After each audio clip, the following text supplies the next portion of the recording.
All right, good evening, everyone. I would like to call to order the Elk Grove City Council regular meeting. Today is Wednesday, February the 25th, 2026. The time is 6 p.m. Clerk. Thank you, Mayor. This meeting of the Elk Grove City Council is recorded with closed captioning. The recording will be cablecast on Metro Cable Channel 14, the local government affairs channel on the Comcast and DirecTV UVerse cable systems. The recording will also be video streamed at metro14live.saccounty.gov. Tonight's meeting replays will be on Friday, February 27th at 1 p.m. and Sunday, March 1st at 6 p.m. on Metro Channel 14. Once posted, the recordings of this and previous meetings can be viewed on demand at 3ws.elkgrove.gov or youtube.com/metrocable14. For members of the participating audience who may have personal electronic devices, please place them on silent mode during the meeting or on mute when you are not speaking. The Elk Grove City Council welcomes, appreciates, and encourages participation in the City Council meeting. City Council requests that you limit your presentation to 3 minutes per person so all present will have time to participate. City Council reserves the right to reasonably limit the total time for public comment on any particular noticed agenda item as it may deem necessary. Pursuant to Resolution Number 2010-24, no individual speaker concerning public comment may address the City Council for more than 3 minutes. If you wish to address the Council during the meeting, please complete one of the blue speaker cards, which can be found at the back of the chamber, and provide it to Assistant City Clerk Brenda Haggard prior to consideration of the agenda item. With that, Mayor, I'll be moving into the roll call. And for the roll call, I will start with Councilmember Robles. Present. Councilmember Spies. Present. Councilmember Brewer. Here. Vice Mayor Suen. Here. And Mayor Singh Allen. Here. All are present. Thank you. Next up is our land acknowledgement. Assisting in that is our Vice Mayor. Thank you, Mayor. We honor, respect, and acknowledge Elk Grove's first inhabitants, the Plains Miwok, who lived as sovereign caretakers of this land and these waterways since time immemorial. We commemorate and advocate for their descendants, the Wilton Rancheria tribe, the only federally recognized tribe in Sacramento County, who endured because of the bravery, resiliency, and determination of their ancestors, tribal members, and leaders. Thank you for that. Next up is our Pledge of Allegiance. I would like to invite up Sharon Anderson. Would you please lead us this evening?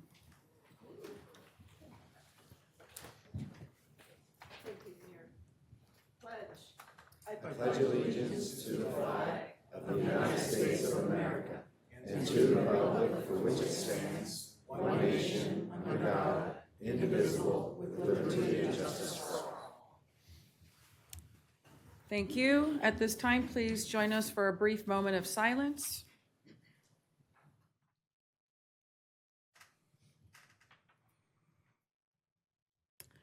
All right, next up is our approval of the agenda. May I get a motion? Second. All those in favor, please say aye. Aye. Thank you. Next item, Clerk.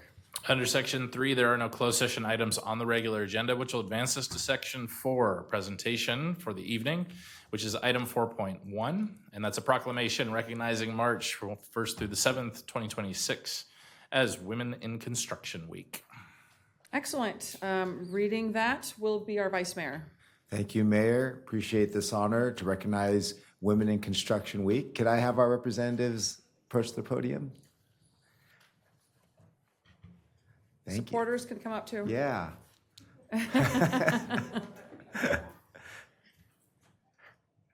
Excellent. From our own city. It's awesome. All right. Thank you.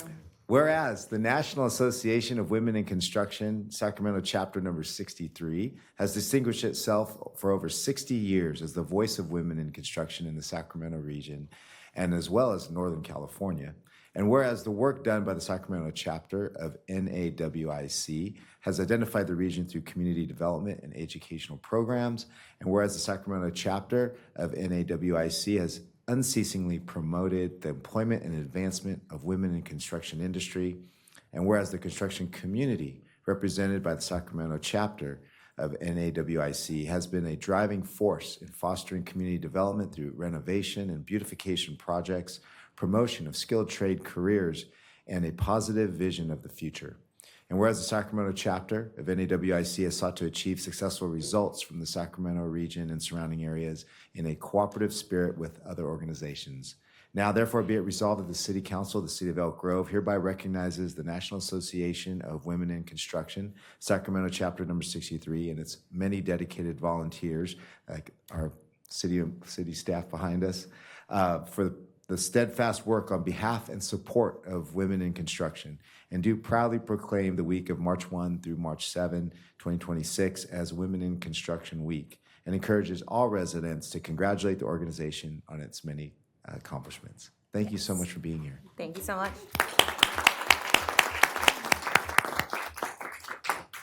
You have the floor. Thank you. Good evening, Mayor and Council. I'm Francine Matthews, and I'm so proud to accept this award on behalf of NAWIC. We really are grateful for the city recognizing Women in Construction Week. And our mission is simple. We want to show all the women and girls in Elk Grove that there is a place for them in the industry, whether they're swinging a hammer or running a project all on their own. So I thank you for celebrating the women who are helping build our community, and we truly appreciate the support. Thank you. Congratulations. We'll come down there to present you with the proclamation.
All right, next up is public comment.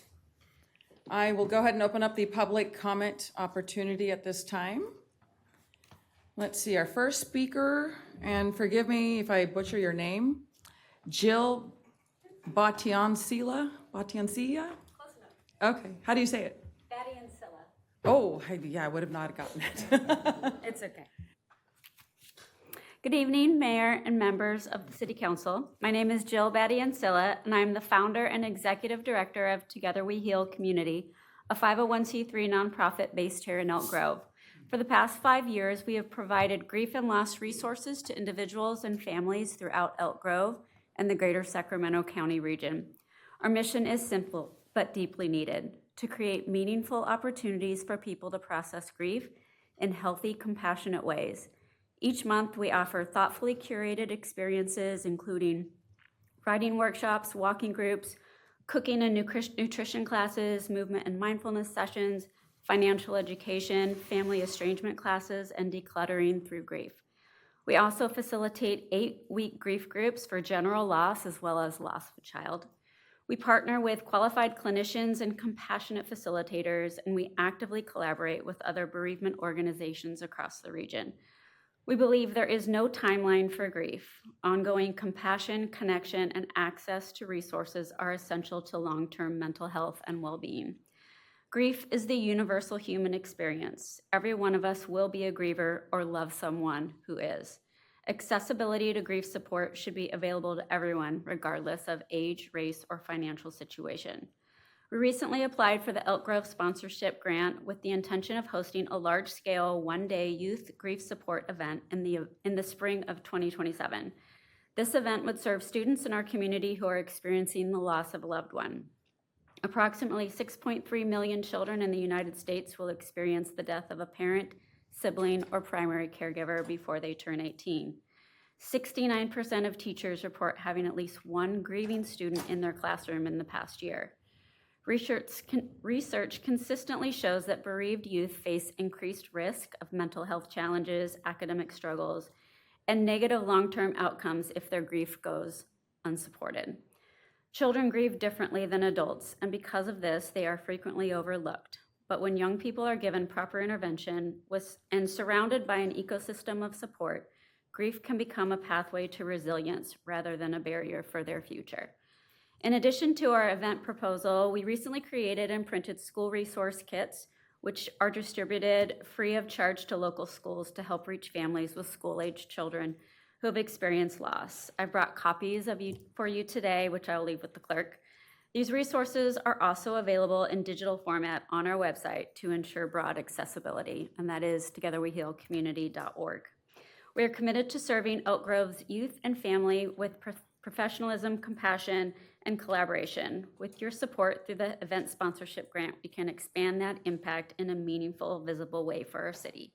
Thank you for your time, your leadership, and your consideration. Thank you, and thank you for your great work. Thank you. Next up is Jody Hill, followed by Berkeley Hill.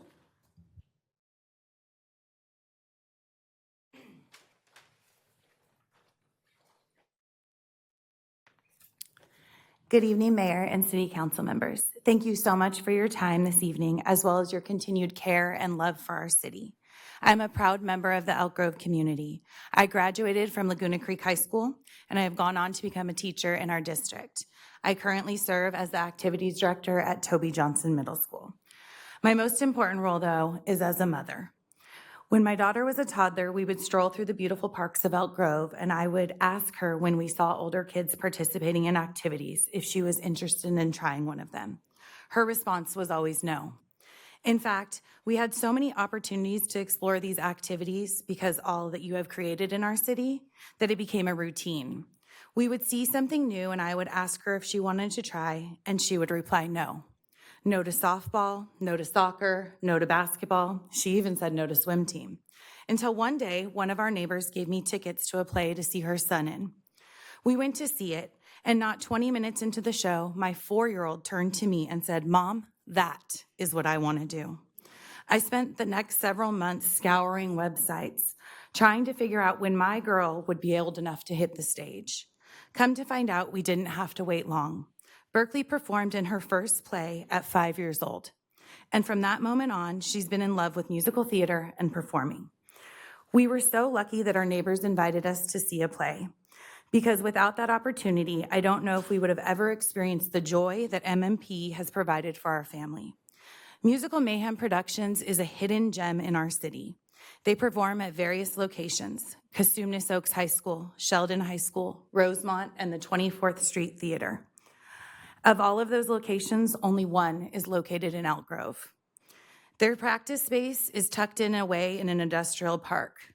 They're doing amazing things in our community. However, not enough people are aware of their efforts. If we could assist them in creating a dedicated center that is more visible in our community, they could serve even more students. As you consider your focus on expanding the visual and performing arts in Elk Grove, I encourage you to remember this company that has been doing this work in our city for the past 14 years. Currently, MMP produces over 20 youth musicals annually, with over 1,400 cast members, and over 130 participate in their nationally recognized year-long pre-professional training program, the Master Academy. Supporting MMP in building a theater and rehearsal space would enable them to help and continue their important work and bring more business into our community. Currently, MMP is required to take their productions to Sacramento, which not only removes our students from Elk Grove, but also takes away the revenue that their parents are spending and community members are spending while supporting these events. I urge you to help MMP build a center that would benefit both students and community at large. I also invite you to come see one of their upcoming plays at the 24th Street Theater, like Suffs and Dear Edwina. Thank you. Thank you for your time. Berkeley, did you want to speak? Okay, it's your turn. You can pull those down. Yep, there you go. Stay. Just like a pro. There you got it. Hi, my name is Berkeley Hill. I'm 11 years old. I started MMP when I was 5 years old. I've been in 8 shows with MMP. MMP doesn't just help me learn how to do theater. It helps me prepare for my future. All things I learn in MMP helps me with school. My reading, when I learn how to read my script, I talk in public. I wouldn't be able to do this without being in MMP. The best part about MMP is, the best part of my day is being at MMP. I get to hang out with my friends, learn how to sing, and do a bunch of fun dances. Come see Edwina. It's the show I'm in right now at 4th Street Theater. Thank you.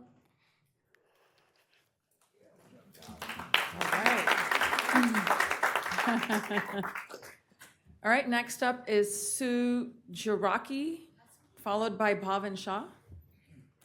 Is that, how do you say your last name? Was that good? Nailed it. Okay, hey, I can do that every now and then. People butcher that all the time. Okay, I would like to talk about the city's plans to respond when ICE comes to Elk Grove. I could find nothing on the city websites, and it bothers me. Turns out these issues have been discussed before. Questions regarding the plans first raised in September of 10th of 2025. And brought up again on the 17th of September, and then again on the 25th of September 2025. An open letter was finally delivered to the mayor, city council members, and Elk Grove PD on February 13th, which was only a couple weeks ago. And I found it on the Elk Grove news site, but I never found it on the city website. And granted, I didn't, I did my typical browse, and I couldn't find it. I did a search, and I couldn't find it. And it's like, okay. So I found it in the open letter in the news site.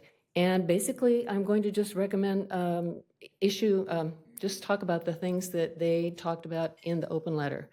Design and approve a resolution prohibiting ICE on the city property. Collaborate with community members and organizers to develop a community safety action plan in preparation for mass raids and militarized enforcement.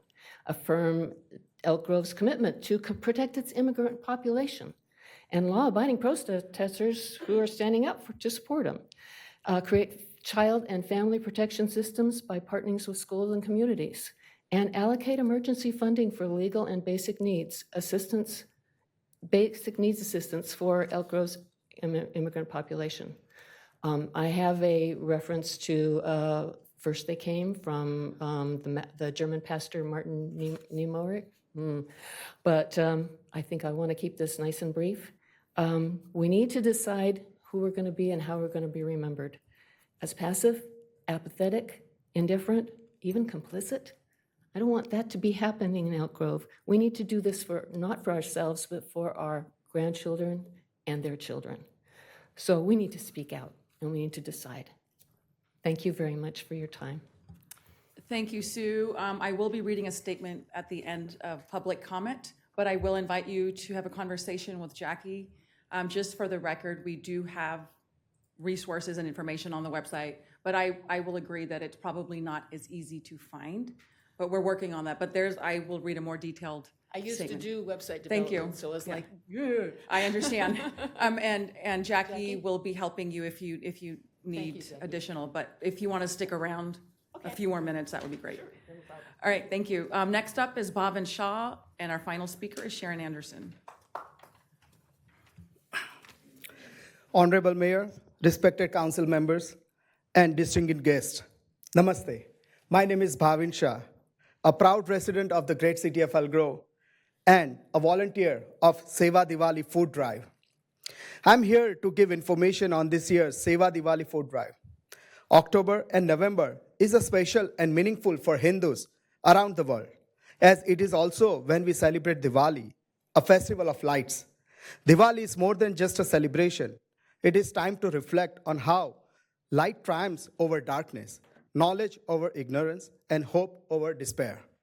It encourages us to uphold our values, act with honesty, and promote peace within our families and communities. Seva, or selfless service, is the heart of our celebration and daily life. During Diwali, we focus on this special national project called Seva Diwali.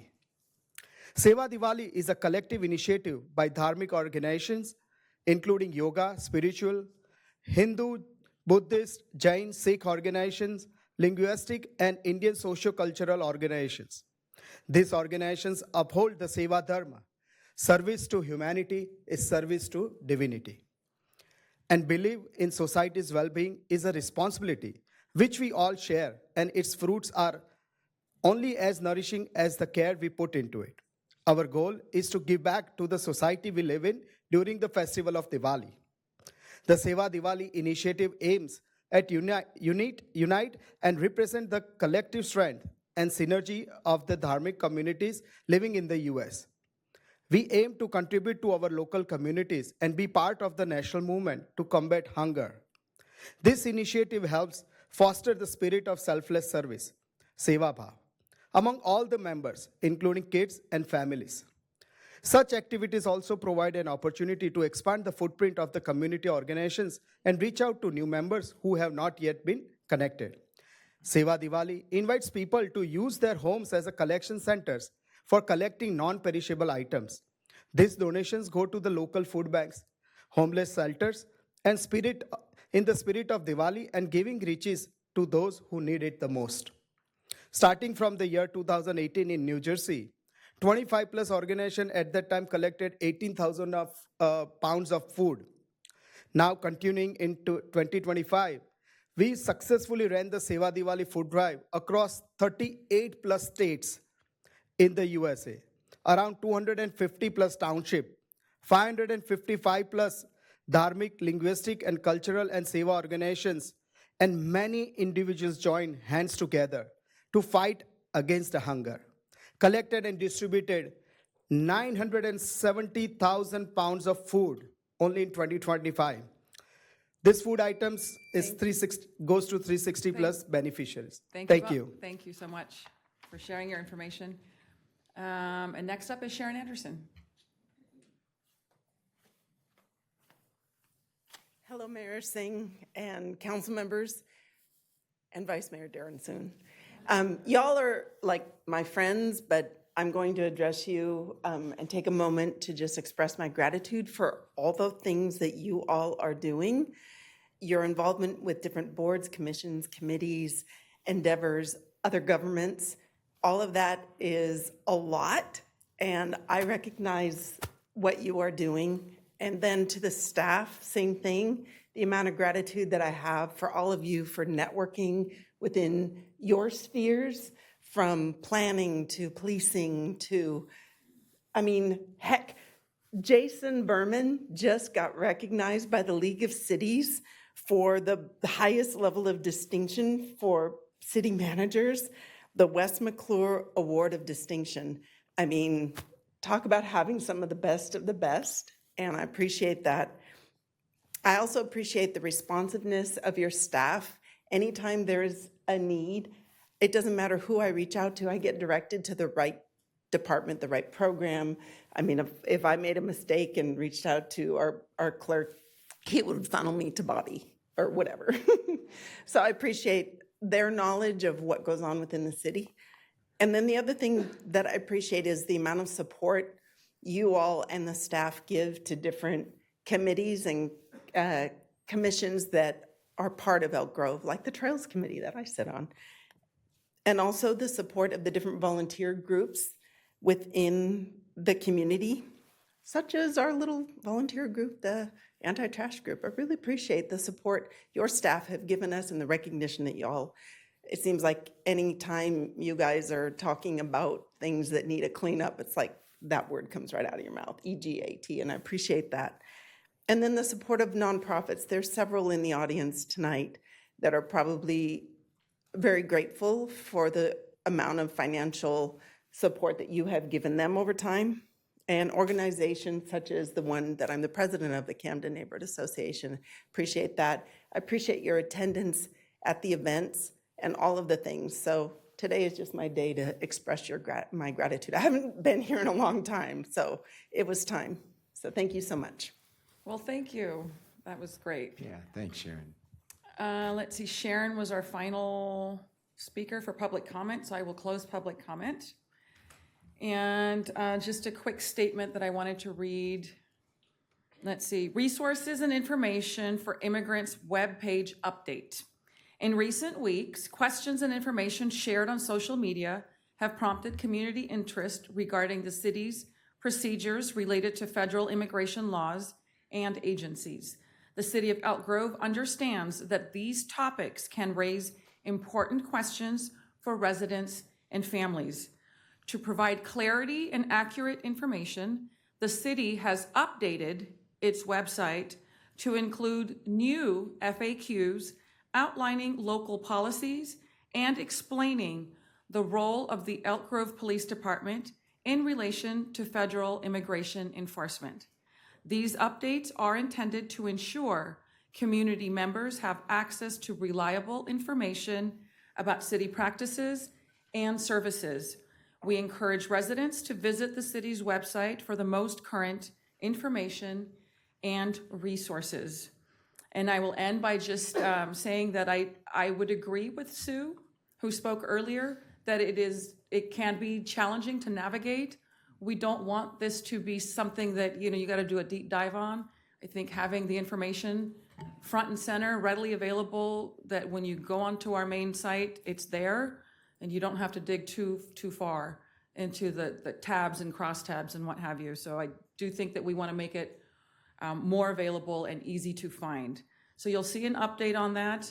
We have been responsive. We responded to the first series. It may not be the work product that you want to see exactly in a specific format, but we feel that it has addressed a lot of the concerns. But I do believe the next round of information that you will see on there really does address what's most important, and that is that Elk Grove is a safe place for our residents, that we are a community and a city welcome to all, including our immigrant and refugee population. I myself am an immigrant. I moved here when I was 4. So this subject is very important to me. We hear you, we see you, and we have responded. If anybody has additional questions, Miss Jackie is available so that you can get more information just outside the chambers. Thank you again. We will close the public comment. We've done that. We will move on to our next item, which is our city manager's report. Good evening, Madam Mayor, Vice Mayor, members of the City Council. Jason Benner, your city manager. Mayor, appreciate that report. Just to be clear, we have done our best to make it easy to find that information. So if you go to the city's main webpage, which is elkgrove.gov, right under the main header, there's a link that says resources information for immigrants, and you can click on that. It'll take you right there. Also, further down the page, there's a section that says current topics. It's also under that section. Or if you just type in the search bar and you type in immigrants, it'll also take you right to that page. So we've tried to put it as many places as we can so you can't miss it. So if it was hard to find before, it should be super easy to find now. So, okay. A few other items to report on. Today is the final day to submit nominations for the 26 Stars of Service Volunteer Award. This program recognizes individuals or organizations who help make Elk Grove a better place to live, work, and play. Online applications can be found on the city's website, and the nomination period does close later tonight. The city's recycling and waste team is bringing the compost corner back to Elk Grove this weekend. Pick up your free compost in the parking lot at Elk Grove Florin Road and East Stockton Boulevard during normal park hours. Supplies are limited, but will be replenished weekly, weather permitting. Don't miss this chance to give your garden a seasonal boost. Bring your own shovel and containers. The compost is hand-loaded only.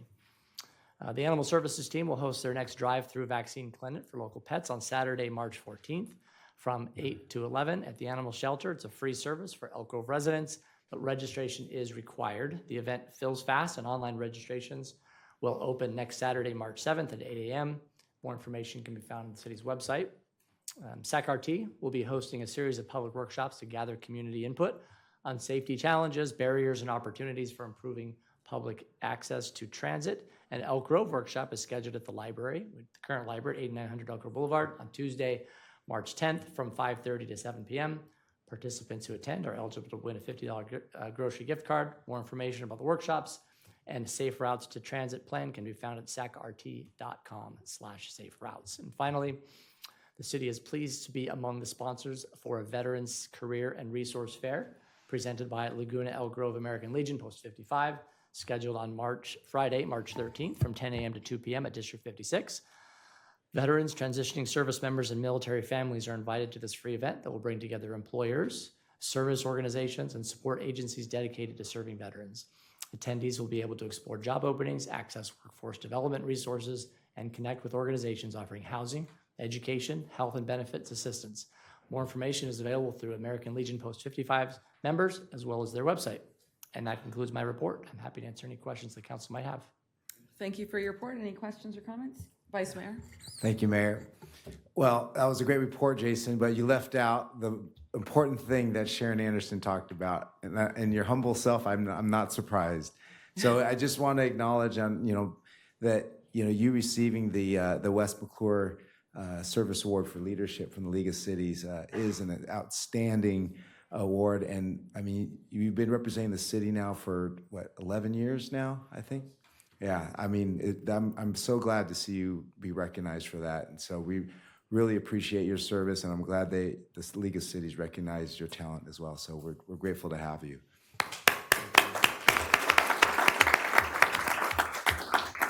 Thank you, Vice Mayor. You took my comments, so I will say that. Thank you, and congratulations once again. We're all so very proud of you. Yeah. Thank you. All right, we will move on to our next item, consent calendar. At this time, I will open up the public comment opportunity for consent calendar. I do not have anyone signed up to speak. I will close consent calendar public comment opportunity. Any questions? If not, I look for a motion. So moved. Second. All those in favor, please say aye. Aye. Thank you. Next item, please. Take us to section 8, our public hearings, and the one public hearing we have for the evening is 8.1, a public hearing to consider an ordinance amending the Elk Grove Municipal Code Title 23 to allow the operation of a new medical waste transfer facility in an existing tenant space, an industrial building, on the project site, and a resolution approving a conditional use permit for the Trilogy MedWaste West project.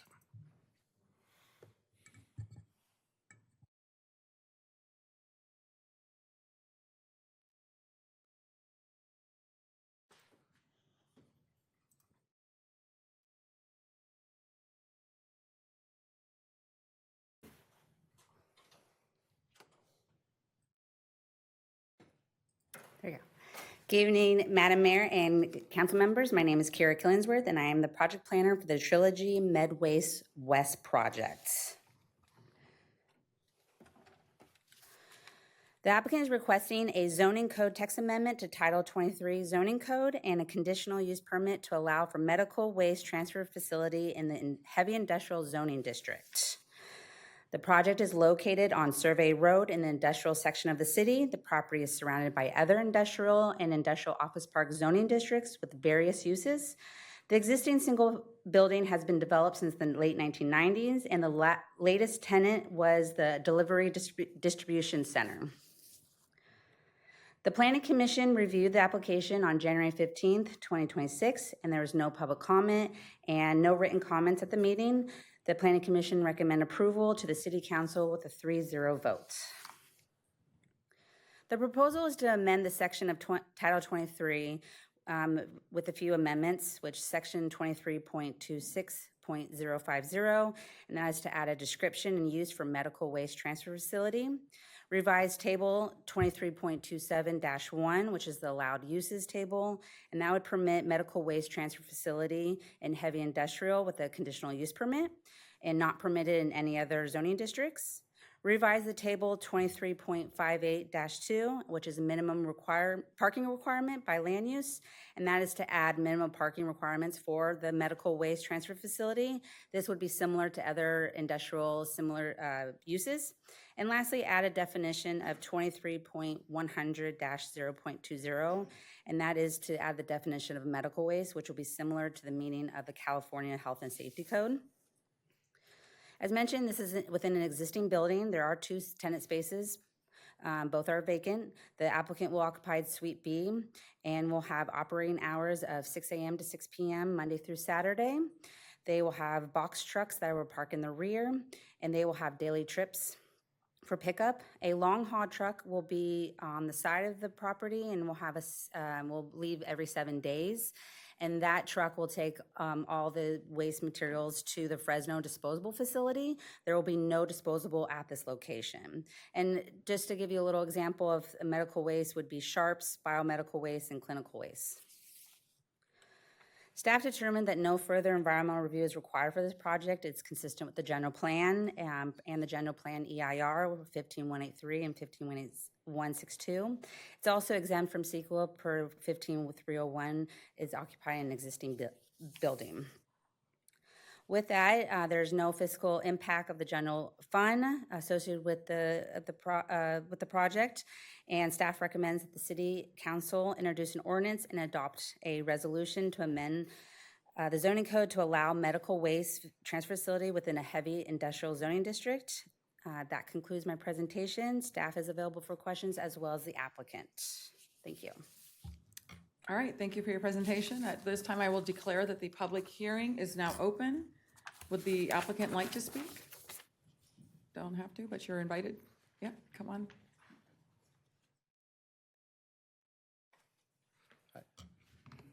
Hi. Good evening, Mayor and City Council. I'm the Director of Compliance for Trilogy Med Waste West. Trilogy is operating across the country at over 32 locations, and we take our security and handling of medical waste very serious. You'll never see medical waste. Everything's always tied and sealed. Our property is locked when not in use.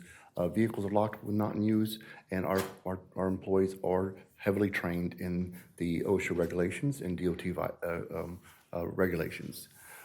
That's all I really have. I just want to be here for any questions or comments that you may have. Thank you. All right, thank you. I will open up public comment on this item. Nobody has signed up to speak. I'll go ahead and close public comment. For the applicant, do you want to speak again or any additional remarks? Okay, you had that opportunity. All right, then I will go ahead and declare that the public hearing is now closed and open it up to questions or comments. I'll start to the right. Any questions or comments? Quick clarifying question. I probably should have asked this in private, but because I don't know the delicate way to answer this, but medical waste does not include human remains, correct? Correct. Okay, thank you. Thank you. Looking to the left, any questions or comments? Nope. Vice Mayor? Thank you, Mayor. Just a quick question for the applicant in terms of, I saw it's going to be fenced, but is there barbed wire on top of it too? I mean, what is it going to, I just want to make sure that people, you just don't know sometimes. People want to get in there. I just want to better understand your security there. Yeah, no, I'll be happy to answer. So the facility we're at now has a gate that is closable and lockable with a combination lock, and it's also barbed wired across the back perimeter in front. So it limits access, highly limits access. So great. And video surveillance, do you guys have that too? Not yet. Once we get up and running, then it'll be like our other facilities where we have closed circuit monitoring and recording. Okay, great. Thank you very much. Appreciate it. All right, thank you.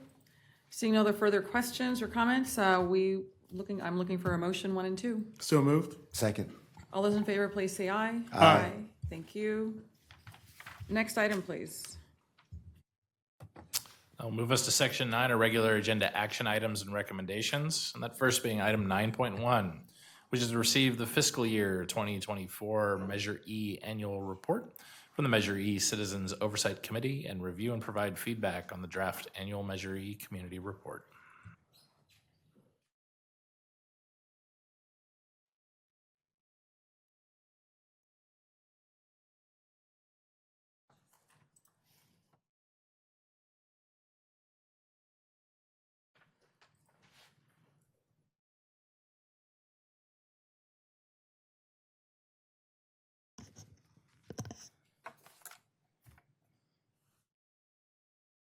You're going to be my clicker.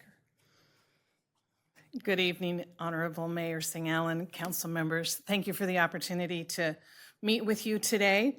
My name is Valerie Irwin. I am the proud chairperson of the Citizens Oversight Committee for the Measure E Fund for the City of Elk Grove. I am joined tonight by several of our members on the committee. I'd like to ask them to stand, please. We have Brett Bartholomew, who is our vice chair. Hollis Erb is our past chair. We also have resident members Judy Covington, Helena Silma, Mandera Silma, Harry Singh, and Alan Vito III. We are pleased to be here this evening to share the Measure E report for fiscal year 24-25. And just as an overview and a reminder, Measure E was implemented by the city of Elk Grove and provides a 1% sales tax, so a penny per dollar. This is a general tax that is part of the city's general fund, which a sub-account was implemented by the city for tracking. The proceeds are shared between the city and the Cosumnes Community Services District, and the funding priorities are identified by the community through numerous outreach and polling efforts. On this slide here, you see the allocation for the Measure E funding. 50% of the funding goes to the city of Elk Grove, 30% to the Cosumnes CSD, and the remaining 20% is set aside as a reserve for future priority projects.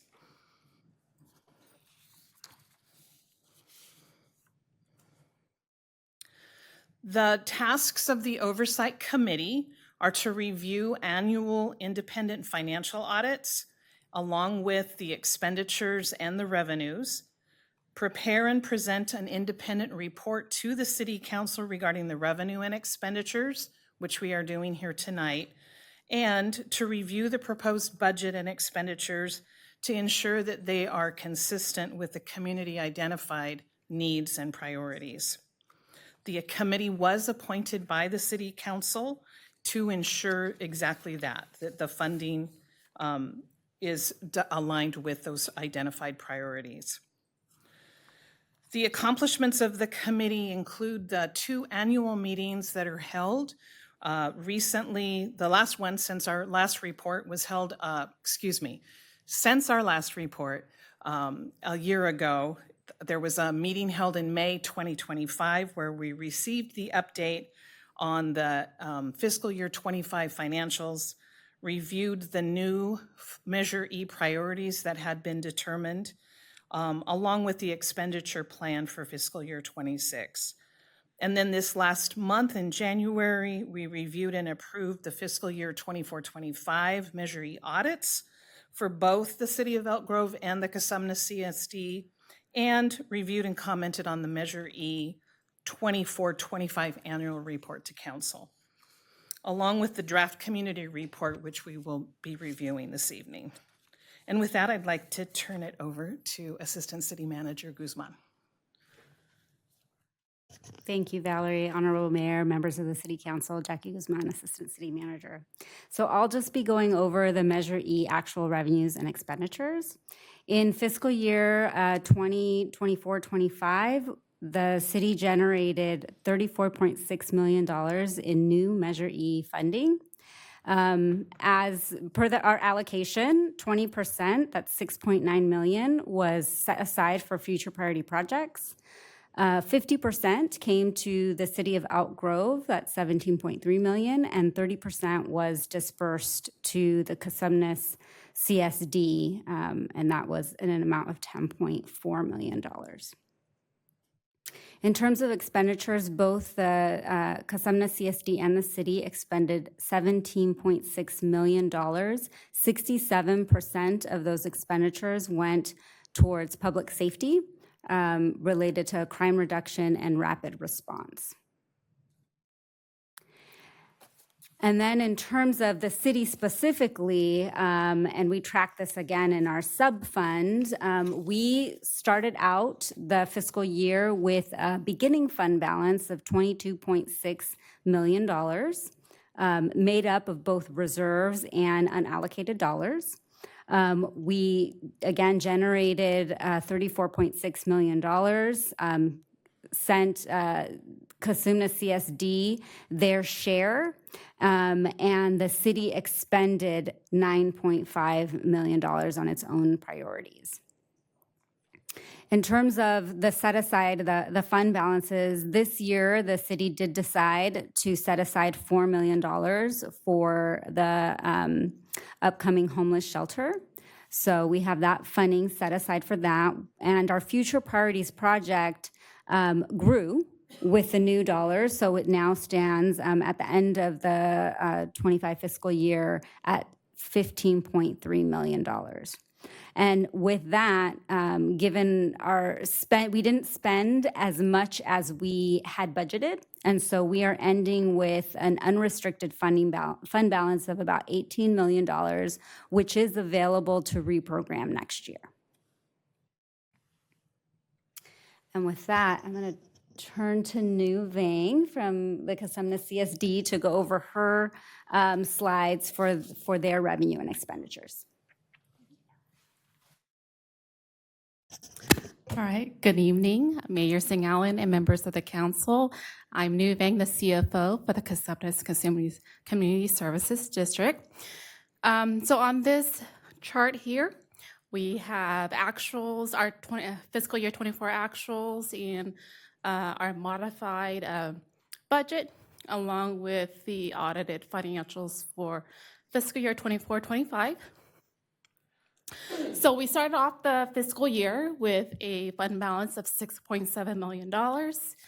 And through the tax sharing agreement, we have just a little shy of $11 million in revenue, and then about $8 million in expenditures.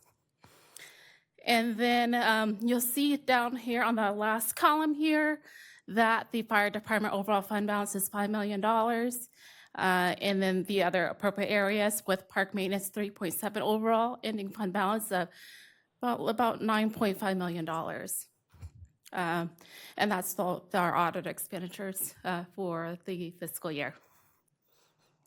Thank you.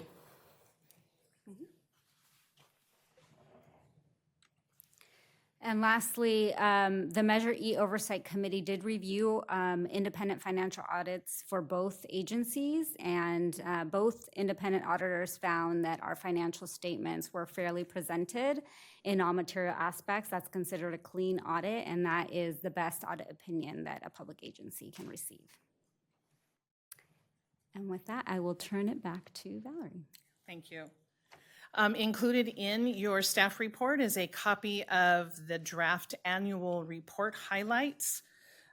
This is really an exciting report because it kind of just puts it in a nice small package, everything that has been accomplished with the amount of support from the Measure E funds, along with all of the staff work and planning that has gone from both the City of Elk Grove staff along with the Casumna CSD. The intent is that with your authorization and approval, this community report will be distributed to the residents in the upcoming city newsletter that will be scheduled for April distribution. Just to review, the priorities that had already been set for the Measure E funding, there were a total of 7 of them. I bet I could figure out how to advance this if I...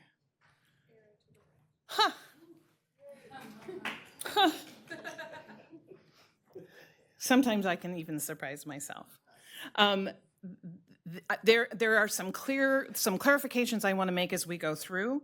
These 7 priorities were the priorities for fiscal year 24-25. These were the original priorities that were set: reducing crime and improving emergency response, enhancing programs to combat youth crime and gang prevention, addressing homelessness, maintaining streets and improving traffic, maintaining parks, clean and safe public areas, and economic development.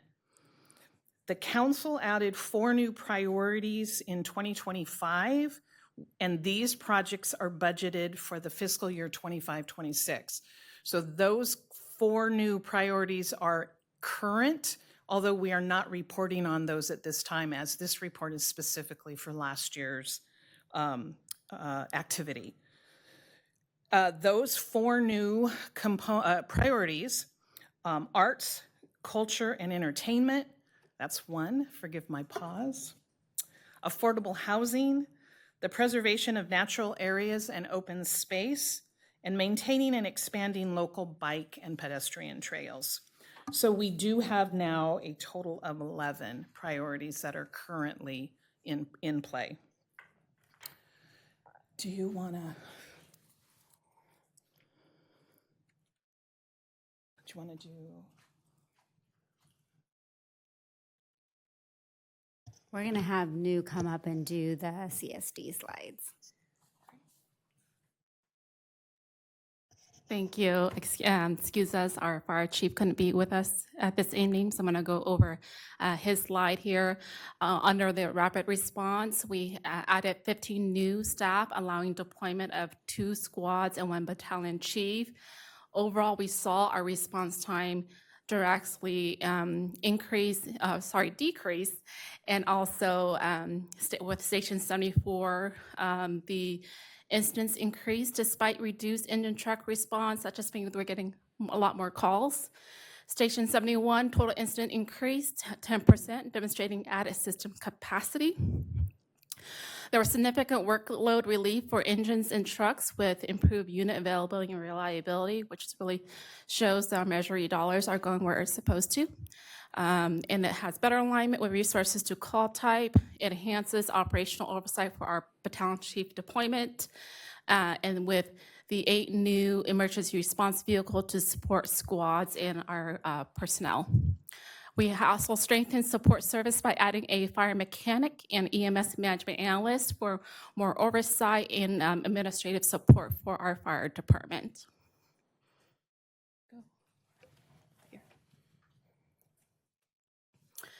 We also make some technology and training enhancement within our fire department. We upgraded our 911 alerting system and at 6 of our fire stations to replace aging hardware and speedy response. Our emergency vehicle preemption pilot program is also in progress, and we reduced the overall response delay at traffic signals. That system has been proving working well within our city limits. We also deploy new incident management software, our tablet command, where it allows our fire personnel to have electronic devices in front of them instead of paper notepads, which makes it more efficient for them. Our pilot training model allowed about 170 firefighters to complete EMS skill training off shift. So this allows them to, there's not a lot of backfill with that, and making sure that our fire personnel is on the line to assist when it's needed. We also enhance our program through our Fire Explorer program with youth development and our next generation of firefighters. This have hands-on training with and mentorship with real-world fire service experiences. It support our youth leadership, crime prevention, and career path. We did launch this program back in fall of 2024. We graduated 20 students. It's been a successful program, and we're looking to do that again this year. We cover 17 fire service topics and had students certified for CPR.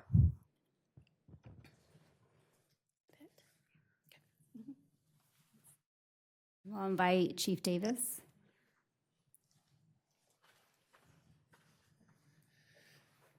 Mayor, Vice Mayor, and Council. The law enforcement side or public safety side, we utilized, and as far as reducing crime and improving emergency response, drone is the first responder program.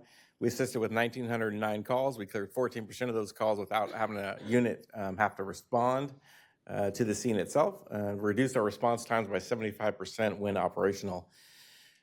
Traffic enforcement, we addressed 2,800 abandoned vehicles parking complaints, and we made 300 commercial-related contacts. License plate readers, 274 vehicles of interest were identified, resulting in 30% assisting with investigations or making arrests. And then our narcotics detection canine recovered $55,479 in cash And we've listed out what 10 pounds of marijuana, methamphetamine, ketamine, MDMA, cocaine, and then oxycodone. Another one. Continuing, we contracted services with a community prosecutor, assisted with 130 investigations, expanded our chronic offender intervention efforts, and led to targeted nuisance prosecutions that significantly reduced calls for service for us. And that specific program really addresses our quality of life issues in the community. 2 new dispatchers were allowed for a 10-hour shift schedule, which aligns with patrol, so it gets greater continuity with our patrol teams.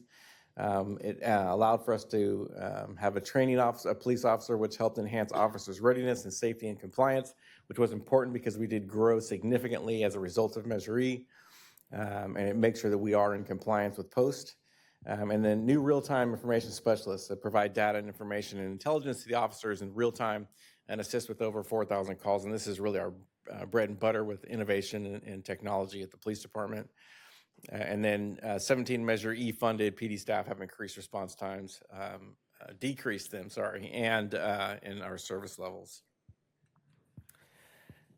In addition, Police Youth Services team delivered dozens of school visits, youth programs, mentoring sessions, and community events, including our Explorer Activities program and Youth 411 services.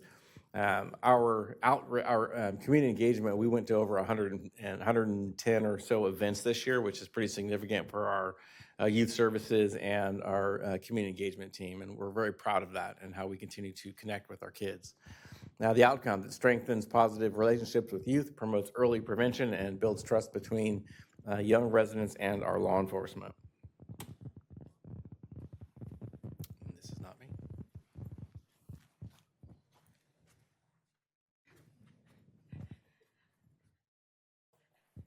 Good evening, Mayor Singh Allen, members of the council, Tracy Ferris, Parks and Recreation Administrator for the Cosumnes CSD. I'm happy to be here this evening to share some of our success stories for how we're using our Measure E dollars.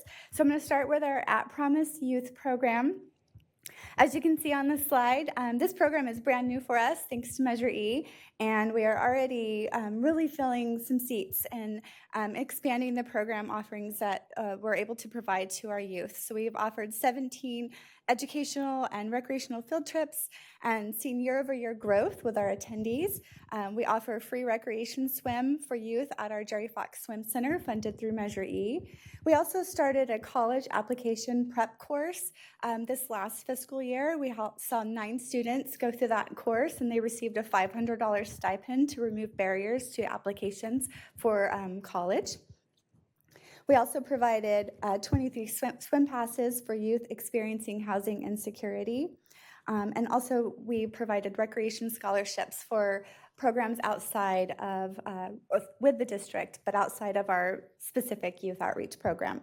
Rec Force One is our mobile recreation unit. It's a refurbished ambulance that we received from the fire department, and if you may have seen it around the city, and so we've had it at several of our parks, so we call those our park pop-ups events, and we have over 230 community impressions just through our Rec Force One program. I want to share a couple of success stories from this section. So we were able to provide a Measure E scholarship, provided 2 weeks of summer camp for 2 children whose family were experiencing housing instability, allowing the parent to secure housing and preventing the children from entering foster care. We also, our Youth Outreach Advocate, which is a brand new position for our district funded through Measure E, has intervened with several teens and connected them with services and provided them with a safe place in our programs. So we're super proud of this program. On to park maintenance Soul. We are really excited to be upgrading our irrigation infrastructure. 4 out of our 11 controllers are fully installed and programmed as of fiscal year 25, so this number has certainly increased since then. We are also working hard to enhance our sidewalk and trail surfaces, making sure that we're reducing liability, making them more walkable and safe for our residents to enjoy. You can see the benefit zones that those that receive the care. We alternate benefit zones each fiscal year. We also revitalized several aging park infrastructures. So we did playground resurfacing at Amundsen, Caramanos, and Rao parks. We replaced a whole basketball court and hoop at Costello Park. And then, of course, Elk Grove Park, our 122-acre park, our largest park in our district, our most visited park, received a lot of love through Measure E with some restroom upgrades. And we also were able to replace the water slide at the Wackford Community Center, the Quacken. We did some equitable park maintenance at several of our parks, including Betchart and Elk Grove Park, and we improved some lighting at Lippincott Park. We made it safer. Our park rangers and urban forest program have also benefited from the Measure E dollars. We did upgrade a position to a park ranger supervisor. I'm happy to report that we'll be onboarding that position on March 2nd. We're very excited to bring that person on board. We have initiated efforts for our 2 new urban forestry tech positions, one of which will be coming on board in March, and then we will be hopeful to have the next one on board by May.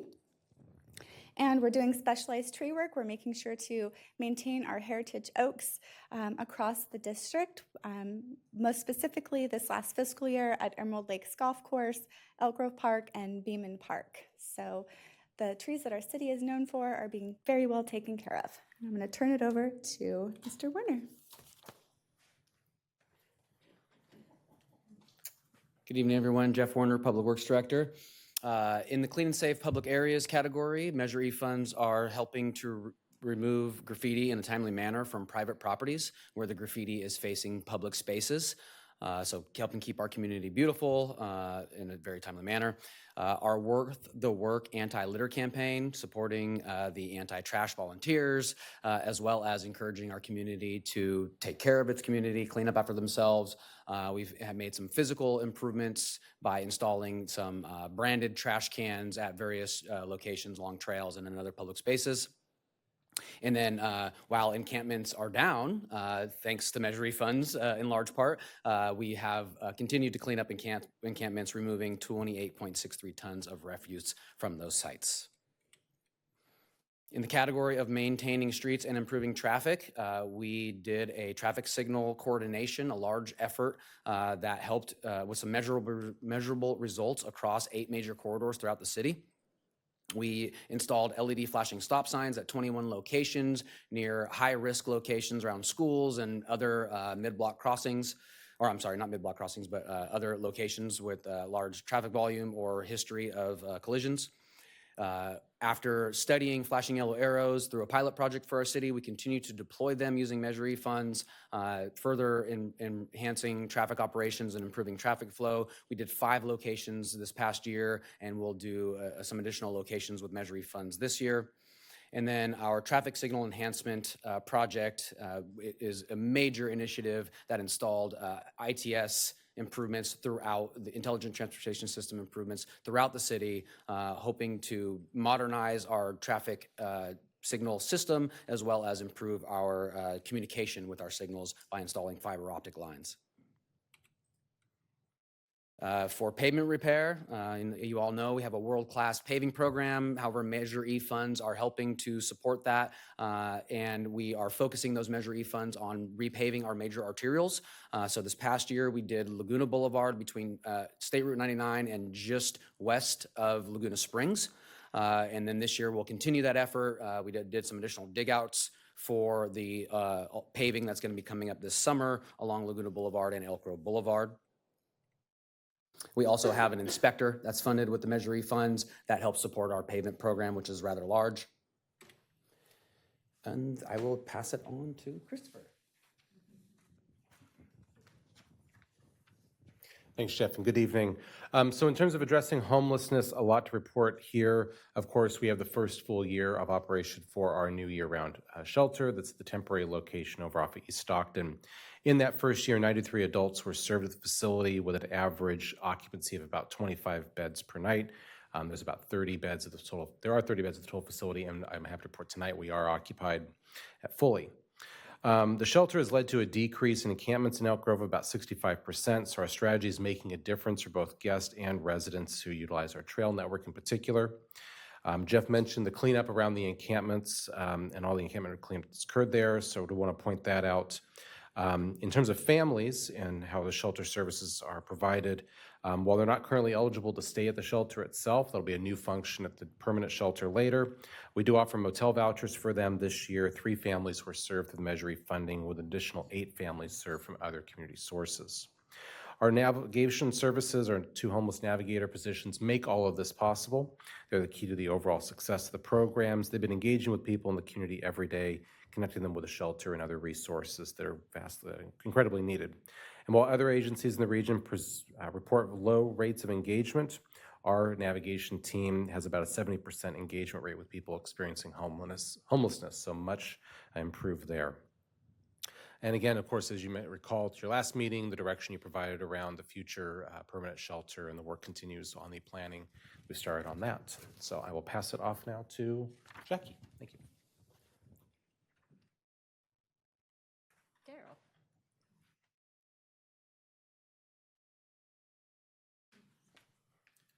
Good evening, Mayor and council members. I'm Daryl Doan, your Economic Development Director. Well, we had some modest expenditures in FY25 in economic development. In 2024 and in 2025, we were really focused on building programs and building capacity to spend some of this money. But we had some expenditures that were key, and I think you'll see in 26 and 27 a lot more. But in 2025, we awarded our first brew grant to Ever After Wine in the amount of $25,000. So that was a nice little win. We actually have 3 more brew grants that we just put in place that we'll report on next year. We haven't had any problem spending the event attraction grant program dollars. So we awarded 9 grants totaling about $50,000. We do this in partnership with Explore Elk Grove. We provide them grants that they match to augment their budget to be able to attract primarily sports tourism to the city. So 9 grants totaling $50,000. And we also continued our expenditures in the Main Street District, implementing the Main Street marketing campaign 2.0, which you guys saw in mid last year. So we did a whole bunch of stuff in the Main Street District. New banners, poles, fence wraps. We did an influencer campaign. We repaired kiosks, and we hosted community events. So hopefully you've seen some of those results. So with that, I will turn it back over to.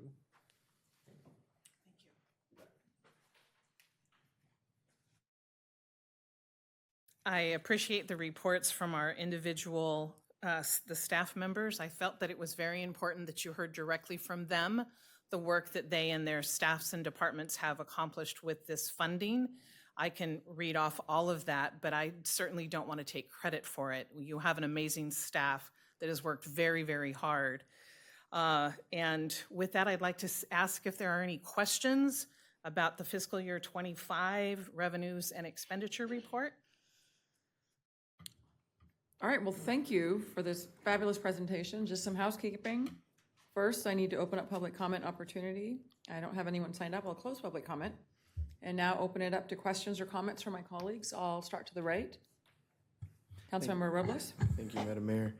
I just want to say thank you to the Measure E Committee for the hard work and diligence on this, and also the city staff.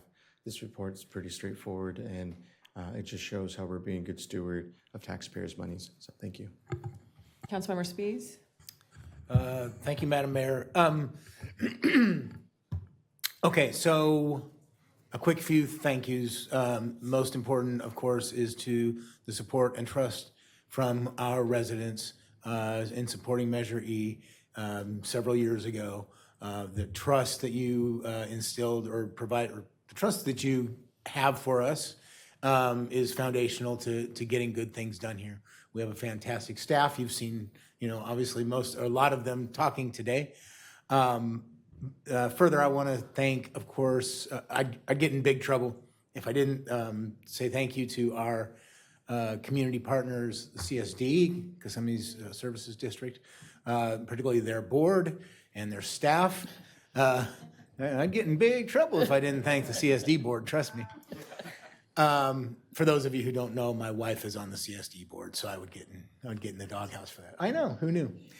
But So I want, of course, to thank the Measure E committee for providing the oversight that our residents have asked for with Measure E.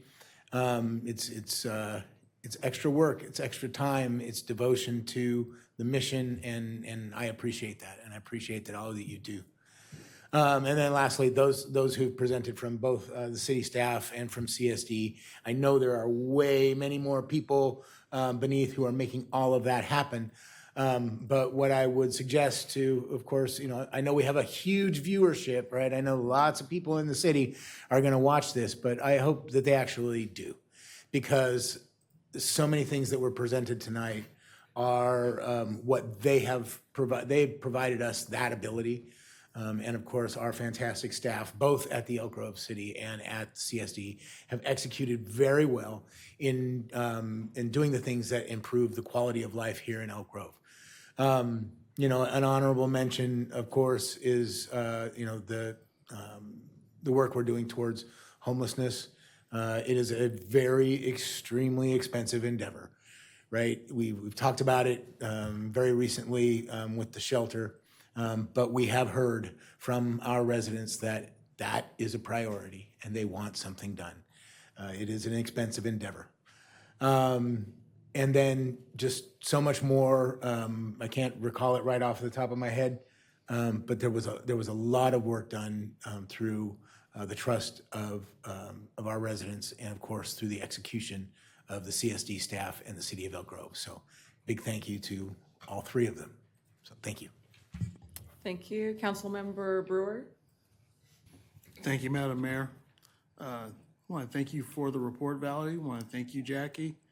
It's kind of funny because seeing all these familiar faces when you see New Vang and this Tracy Ferris roll up here, it's like, oh, shoot, this is deja vu all over again. But then we add in some of the newer components with Chief Davis and Jeff Werner and Christopher Jordan and Daryl Doan, and it makes for a nice comprehensive mix to show how Measure E works, why Measure E came to be. Don't want to bore you with all those details because that takes a long time.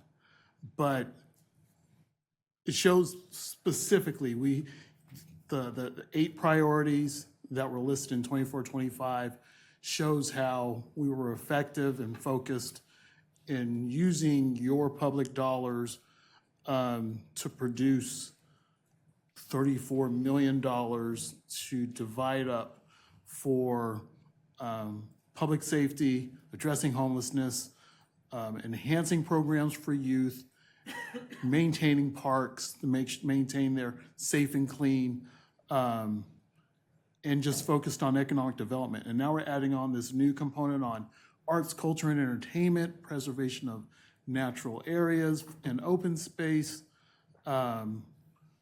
expanding and maintaining local bike and pedestrian trails. It shows that we're focused on creating a quality of life here and making Elk Grove a very unique place. And that's why people continue to move here. That's why people like living here. And it shows that we're really working hard to deliver these services for all of you, because that's the power of community, and that is the power of Measure E. And for those of us who supported it steadfast, raised money for it, campaigned for it, it shows where the vision was very succinct and very tight.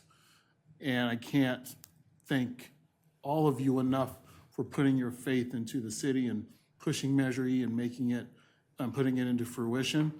But it shows that we're showing results, we're creating results, and they're sustainable results. And that plays into the bigger picture of keeping Elk Grove a sustainable community for years to come. We're just getting started. But I think sharing these results with the public is very helpful, because it shows that this is what you do, and this is how you represent your community, and this is how we effectively deliver services when you put your faith in the greater good. And so thank you again. Great report, and very pleased with the information. And thank you, Valerie, for being the chair of the Oversight Committee. And I want to thank you and all your members who are here tonight. Brett, Hollis, I want to thank you all for being here.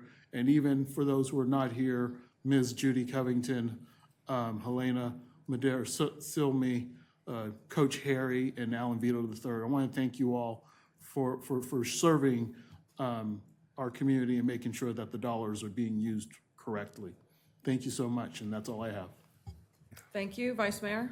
Thanks, Mayor. I'll pile on a little bit, but just start off by wanting to echo the sentiments that my colleagues just mentioned.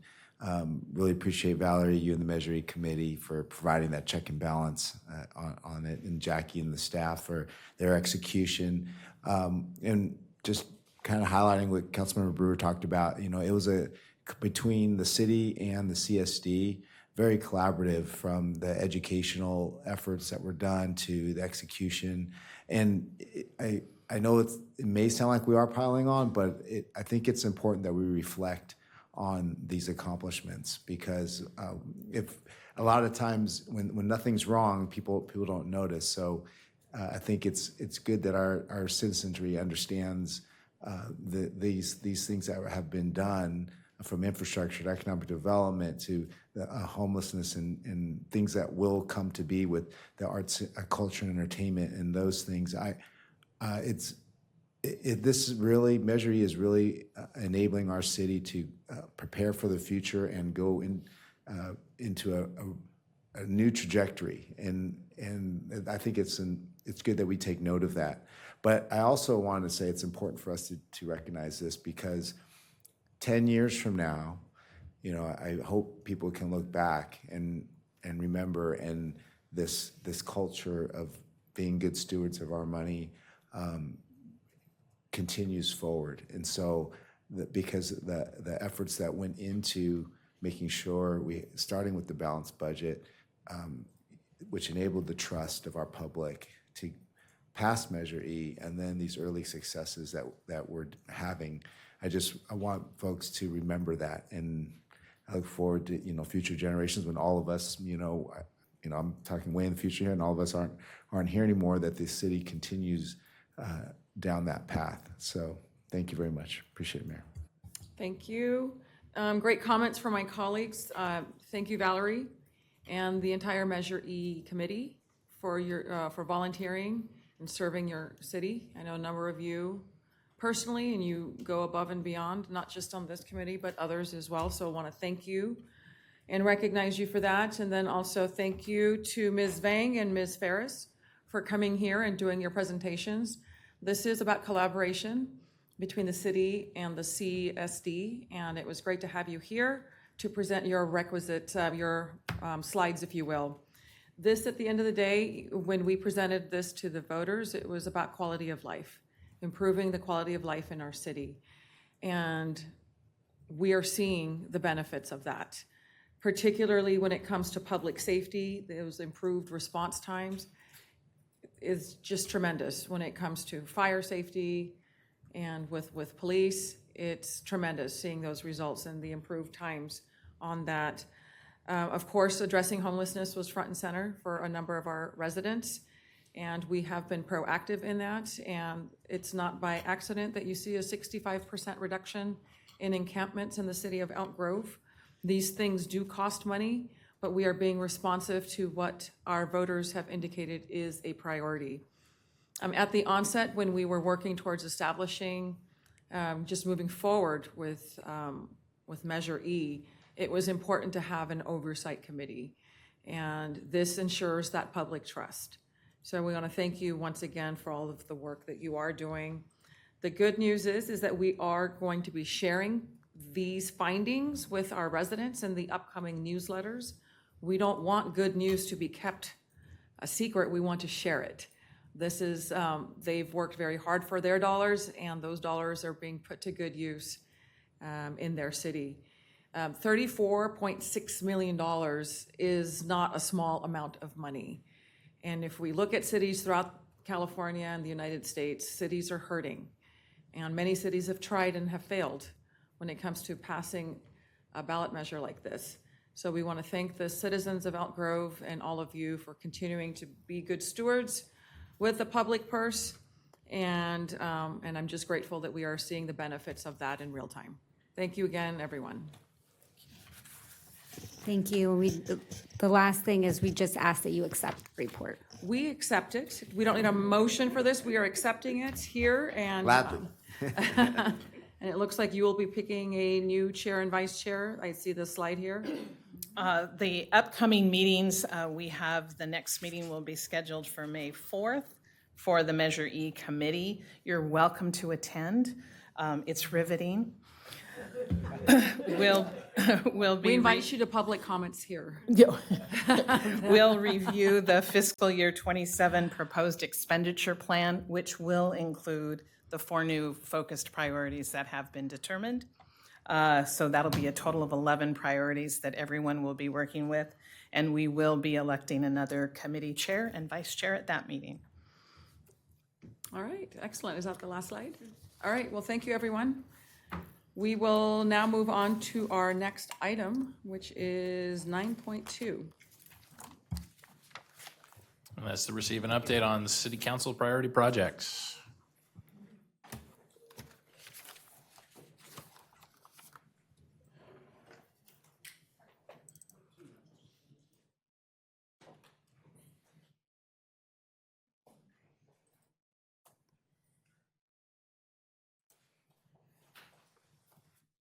Good evening, Madam Mayor and council members. I am Aishwarya Kumar. I go by Ash, Senior Management Analyst in the City Manager's Office, here to present an update on the City Council priority projects.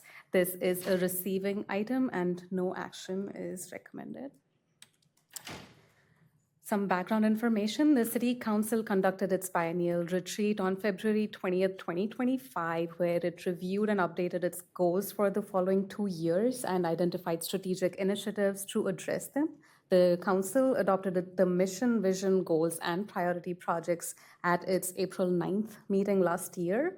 To implement the mission, vision, goals, the Council identified projects it deemed high priority, and the staff reports on the progress of implementing these projects twice a year. These, as you all know, are the city's mission and vision statements, which are also available on the city website. Alignment with council goals, the mission and vision that we saw in the previous slide are supported by 4 goals: a vibrant community and sustainable economy with diverse businesses and amenities, a safe and resilient community, a high-performing and financially stable city government, and a city with infrastructure that meets its current and future needs. Each goal is reinforced by 4 to 6 supporting statements. And as I mentioned before, all of the information can also be found on the city website. So 25 projects were identified or deemed as high priority. And the progress reports, we come to you twice a year. Today's update, it covers the period through December 2025. And the projects are organized into these 4 areas: civic amenities, transportation, community and economic development, city operations, and public safety. This evening, we'd like to highlight some of the major accomplishments, but you can find all of the 25 projects and the progress reports on all of them in the staff report. The first one that we'd like to highlight is the Elk Grove Library. This is to complete construction for the relocated Elk Grove Library branch. We are nearing completion of the drywall installations and plumbing work. The construction is anticipated to be completed by the summer of 2026. The next one we heard also from Public Works Director Werner. The project closeout for the traffic signal communication network is underway to complete upgrades to traffic signal cabinets and connect to fiber optic and cellular service to increase bandwidth, to improve signal synchronization and traffic operations, and overall to reduce congestion. The next one is the light rail extension to Elk Grove to update the corridor master plan for future extension of light rail into Elk Grove. Significant progress has been made on this project for future extension of light rail into Elk Grove. The alignment, visions for the station areas, ridership projections, and traffic analysis are complete. The draft master plan will be available for public comment in the next few weeks, and plan adoption is anticipated this spring. The next one is the climate action plan update, which is to complete the 5-year update to this plan document. Public comments have been received on the draft document, and final supplemental EIR and climate compass document will both be presented to the Planning Commission and City Council in this spring. The last project we want to highlight this evening is the Courtyard Master Plan, which is to complete the master plan to accommodate current needs and future growth, including timing and funding strategy. Staff will present the plan to council this spring. So these were a lot of large projects which are anticipated to wrap up in the next few months or even weeks. This is a huge team effort, and staff is available to answer any questions you may have. Thank you. All right. At this time, I will open up public comment. Nobody has signed up to speak on this item, so I will close it. Any questions or comments? Looking to the left? Yes, Councilmember Brewer. Yes, I want to thank Ms. Kumar for the update and the overview. And looking at the progress report in the back of the analysis, there's a lot of good things happening and starting to take place, and really excited about what is going to happen with the fish hatchery nature area, and also the library. Really excited about that, opening up later this summer. There's a lot of good benchmarks, but I see and just really excited to see where things are going.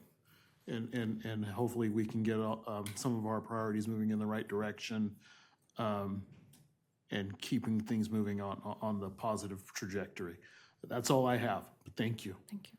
Vice Mayor? Thank you, Mayor. Yeah, thank you, Ash, for the presentation, the highlights. Definitely, of those, we just heard about Measure E and some of that work there, but lately, a lot of the residents are actually starting to talk about more and more about traffic. So it's great to see the intersection improvements that are taking place. Still also excited to, when you look at, the Cameron Road extension to I-5 and Project Elevate, of course, there's a lot of great stuff that we have in the works. So thank you very much for the information. Councilmember Spies, anything? I do, just really quickly. All you got to do is look at what you've just presented and what's been going on with Measure E to see that there are a lot of fantastic things going on in the city of Elk Grove. And again, much thanks to staff, because it doesn't get executed without you and without our partners at CSD, as well as our contractor community. So I just want to say thank you very much. Elk Grove is continuing to move in a great direction. Thank you. Councilmember Robles, anything? I just agree with all my colleagues. All right, thank you. Great report, great update. Great to have these opportunities to check in to see the progress that we're making. So we will now move on to our next item. 9.3. Let's consider a resolution authorizing the city manager to execute a contract with the Cultural Planning Group, LLC, for a term of 18 months and an amount not to exceed $149,760, as staff will delineate. All right, good evening, Mayor, Vice Mayor, council members. Thank you for the opportunity to speak with you tonight. My name is Sarah Rodriguez. I am one of your economic development analysts here with the City of Elk Grove. And this evening, I'm pleased to share an initiative with the potential to bring both cultural and economic vibrancy to our community. And that is the Future Arts, Culture, and Creative Economy Strategy. Tonight's presentation will outline what the strategy aims to achieve and also introduce the consultant that we're hoping to move forward with. So this evening, staff is recommending that the council adopt a resolution authorizing the city manager to execute a contract with Cultural Planning Group for a term of 18 months and an amount not to exceed $149,760. So our community, as you heard earlier, identified arts and culture as a key priority for Measure E funds, and we heard that loud and clear. So in response, the City of Elk Grove is proposing the development of a comprehensive arts, culture, and creative economy strategy. So before I jump right into what that is and why we think it's the important next step, I just wanted to kind of start with context of what creative economy is and why it matters and why it's important to invest in it. So for me, it's helpful to think of the creative economy as a system. So that system is made up of people, right? That's the musicians, the authors, the muralists, the creative educators, the nonprofit organizations.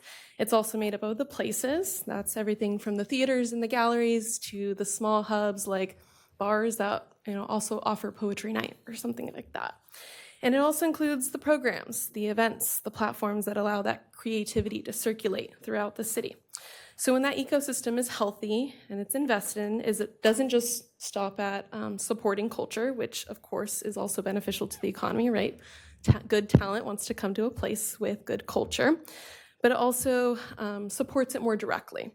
So creative entrepreneurs really enhance traditional entrepreneurship. Graphic designers and photographers tell the stories of our local businesses, performances at a local theater, like you heard earlier today, right? Folks stay to shop at our local stores. They eat at nearby restaurants. They might stay at one of our hotels and get gas on the way home. So creativity really just becomes a multiplier. And so when we're investing in that creativity strategically, they aren't just funding art, they're activating the places, they're supporting our businesses, both big and small, and they're strengthening the identity and economic resilience here in the city. So this strategy, with all that being said, is to serve as a roadmap to ensure that Elk Grove's creative economy is healthy and is thriving. And so it starts with identifying the assets that we already have. We have some really great gems here in the city. So it starts with looking at what already exists, the creative hubs, the organizations, the public art, things of that sort.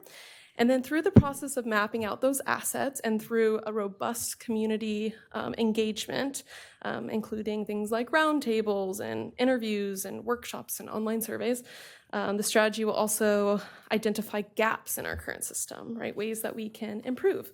And with those gaps in mind, our consultant would conduct market and economic analysis, right, to determine that the kinds of programs, places, and events that we are pursuing actually make sense, that they have quantitative data to back them up.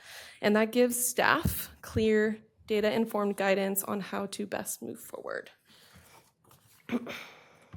So to begin the development of the strategy, the city issued a formal request for proposals in September of 2025. 15 organizations answered that, and staff, along with our great arts and creative economy subcommittee, they had two folks from the subcommittee joined staff to select 3 finalists. Those finalists were Cultural Planning Group, Keene Independent Research, and MIG. And then those finalists then were asked to present to the entire commission. And the commission at that meeting voted 5-2 in favor of recommending Cultural Planning Group, which staff concurs.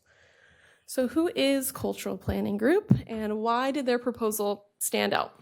So CPG is a multidisciplinary consulting firm with offices in California, Florida, and Pennsylvania, and they specialize in arts and culture planning. When I say specialize, they've done over 120 of these throughout the nation. And they were chosen for a number of reasons. They have a very collaborative approach in their proposal. They have extensive experience, like I said, developing strategies in comparable cities. That's key, right? So that a lot of those folks are suburban cities that are adjacent to metropolitan areas. So that's really important as well. They have experience with that. They have inclusive community engagement methodology. So not only are they gathering the voices from different parts of the city, different sectors of the creative economy, different backgrounds, different ages, but they're also have really good analytics experience. So they have partnerships with Robinette Economics. That's kind of who helps them with that market analysis expertise, and we'll gather both qualitative and quantitative data points to figure out kind of what our next steps are. And they're also familiar with the Sacramento region and have some members that actually helped with the feasibility study at District 56. So a little bit of work in Elk Grove as well. So these pictures kind of resemble some of those examples of the 120 I mentioned. We have Sacramento's Arts and Culture Plan right here. We have San Diego's Creative City. We have State of Washington. So they also did some state work, Culver City, and also Cultural District Plan for Salt Lake City downtown area. So again, lots of experience.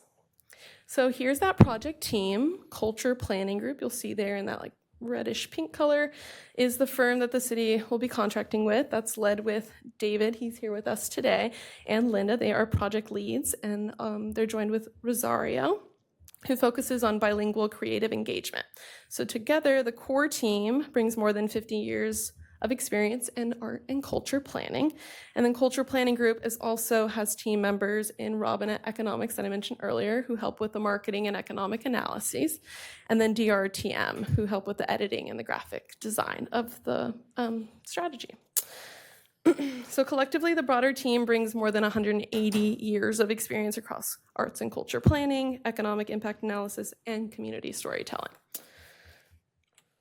So for the $149,760 that would be paying, the consultant will be partnering with the city over 18 months, and that's 12 months actually developing the strategy, and then the additional 6 months is going to be them supporting us in the implementation, which also help them stand out, right? We don't want these sitting on shelves and getting dust. We want to implement them. So they will be helping us with an objective assessment. So that's kind of that baseline I was talking about, figuring out what's already here that we can really leverage. They'll have a comprehensive cultural asset map that we can put on our website that folks can kind of see what all the art spaces they can tap into. They're going to have an inclusive community and stakeholder engagement that's happening across residents, creatives, businesses, youth, all of those folks. We want to hear their voices. It's data-driven, market and economic impact analysis, like I said, shared community vision. We really want to have a shared language when we talk about creative economy and where we're moving as a city, and then a phased implementation plan as well. So what are the low-hanging fruit that we can tackle right off the bat? What are kind of long-term goals that we can move toward step by step? And then a polished, editable, ready-to-use deliverables, because there'll also be presentations that we can use, and we can edit as we grow and change as a city. In turn, in partnership with Cultural Planning Group, we will be providing overall direction and oversight throughout the entire process. We will supply background materials, so that's things like the general plan and things that really give them context when they're drafting this strategy. We will participate in the engagement activities, so we'll make sure that those run smoothly. We'll be providing translation services as needed, and then we are really going to be focusing on that communication with our residents and with our businesses. Both are important to make sure that anybody who wants their voice heard and wants to be at the table for this gets the opportunity to do that. And we'll be distributing surveys and public notices. So in conclusion, staff is recommending that council adopt a resolution, again, for the city manager to execute a contract with Cultural Planning Group for a term of 18 months and an amount not to exceed $149,760. Alternatively, council may choose not to select Cultural Planning Group as the arts, culture, and creative economy strategy consultant, and instead could choose one of the other finalists or direct staff to solicit additional proposals. As noted, the anticipated fiscal impact is $149,760 for Cultural Planning Group's services, which would be fully funded using Measure E revenues allocated in the fiscal year 2025-2026 budget. You heard lots about Measure E earlier. So as you know, these funds are designated for initiatives that enhance quality of life in Elk Grove, and that includes arts, culture, and creative economy programs. So that concludes my presentation. Thank you for your time and consideration. I'm happy to answer any questions. We also have very dedicated commissioners here with me today. Chairman Brian Rickel, Vice Chair Aaron Val, and Member Sally Guttridge are all here if you have any questions directly for the commission. Otherwise, also David Pletner-Saunders is here to answer any questions as the consultant. I'd love for him to introduce himself if you have an opportunity. And that's all. Thank you. Thank you. Excellent presentation. I would love to, I just want to provide some comments. That would be great. Thank you. It's really nice to be with you tonight, Mayor, council members. We're excited to be selected for this project out of this competitive field of worthy colleagues / competitors. And we're very excited about the possibilities that this plan will offer to your community.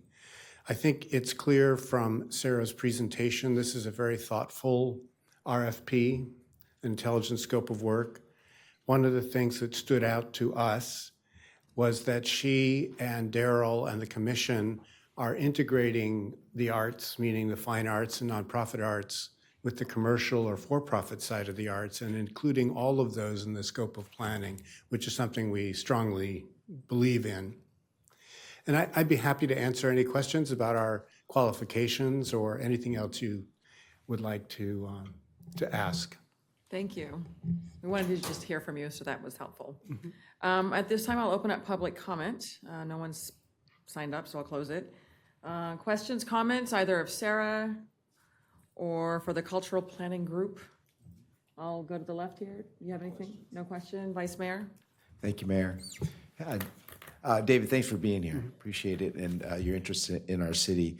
So I have a few questions. First, I want to, Sarah, start with a clarification. So I heard you say this cultural planning group would work with staff, but did you include the Arts, Culture, and Creative Economy Commission as well as part of that, or I was just wondering how they're going to interact with each other? Yeah, there'll be regular updates given to the commission, and there'll be great assets to reaching the community as well.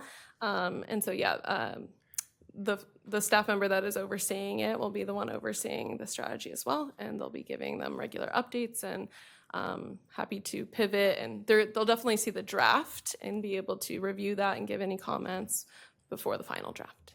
Okay, and then is this typical of what others, you showed some examples here, Sacramento and San Diego, and that this is what cities do. They hire somebody like Cultural Planning Group to develop and implement these kinds of things that we see out when we go visit. That's right, yeah, because of, as you saw, the scope of work is immense.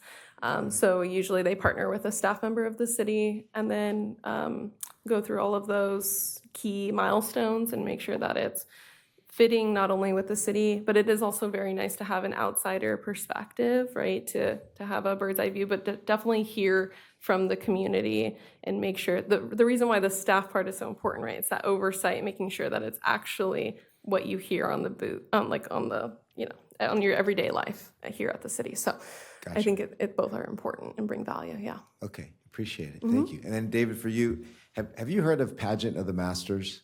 Yes, I've attended Pageant of the Masters. Okay, fantastic. Is that something like that is what you would come up with? And are you going to interview the community and figure out if something like that would work here? Can you help me understand we're that? not actually festival producers, so we wouldn't actually produce a Pageant of the Masters. And as you know, it's been going for decades. Yeah. So it's hard to know who started it, really. But more to answer your question, it's clear from the Measure E report and from your priorities that arts and culture and creative economy are a topic of interest in your community. And we intend to help flesh out, to understand what the community's vision and priorities are, to flesh out this priority that you have identified for arts, culture, and creative economy. We, as Sarah said, this is an 18-month total contract period, but we would be done with the plan by probably 12 months, 10 or 12 months. And we would expect to begin working through the city manager's office with interviews with each of you to hear your perspectives early in the process and help us understand the political and community context for this plan. Okay. A little bit more clarification on that. So yeah, so they're going to be figuring out what's needed, but also seeing like what's happening around the city, right? So if, especially with the market analysis, if they're, the city says we need this sort of place built, but then when they do their analysis, they realize actually we don't want to we don't want to deliver on something that already exists nearby and it not actually work in the city. So that's why it's really important to get both the voices of the community, but also have that analysis to make sure that those things are actually going to be good for our city. I see. Okay, thank you. And it'll be like events, programs, like kind of big bucket suggestions Yeah. that staff then can use as a roadmap of like, oh, those are the sorts of things that our community needs to move us forward and progress in the arts and culture. Right. Well, and that's why I mentioned Pageant of the Masters. Yeah, because types of festivals. Types of festivals. I'm not saying you implement the festivals, but based on your research through our community, you might suggest that we do something like that or don't do whatever we were going to do. So yes, Okay. the answer to your question is yes. Yeah. But I'd also like to add that we have done 2 plans for the city of Laguna Beach. And in their community, part of what we learned is that they have a very arts-rich environment already. They're not looking for more. They're looking for how to preserve and deepen the cultural richness that they have, particularly in a very Tony California coastal city where it's very difficult for artists to afford to live there. So just to say that these plans are very unique, to the community. So we would obviously be sharing with you at some midpoint in the process what we're hearing, so you'd have a picture. Perfect. Thank you very much for that. Okay. Councilmember Spies? I do.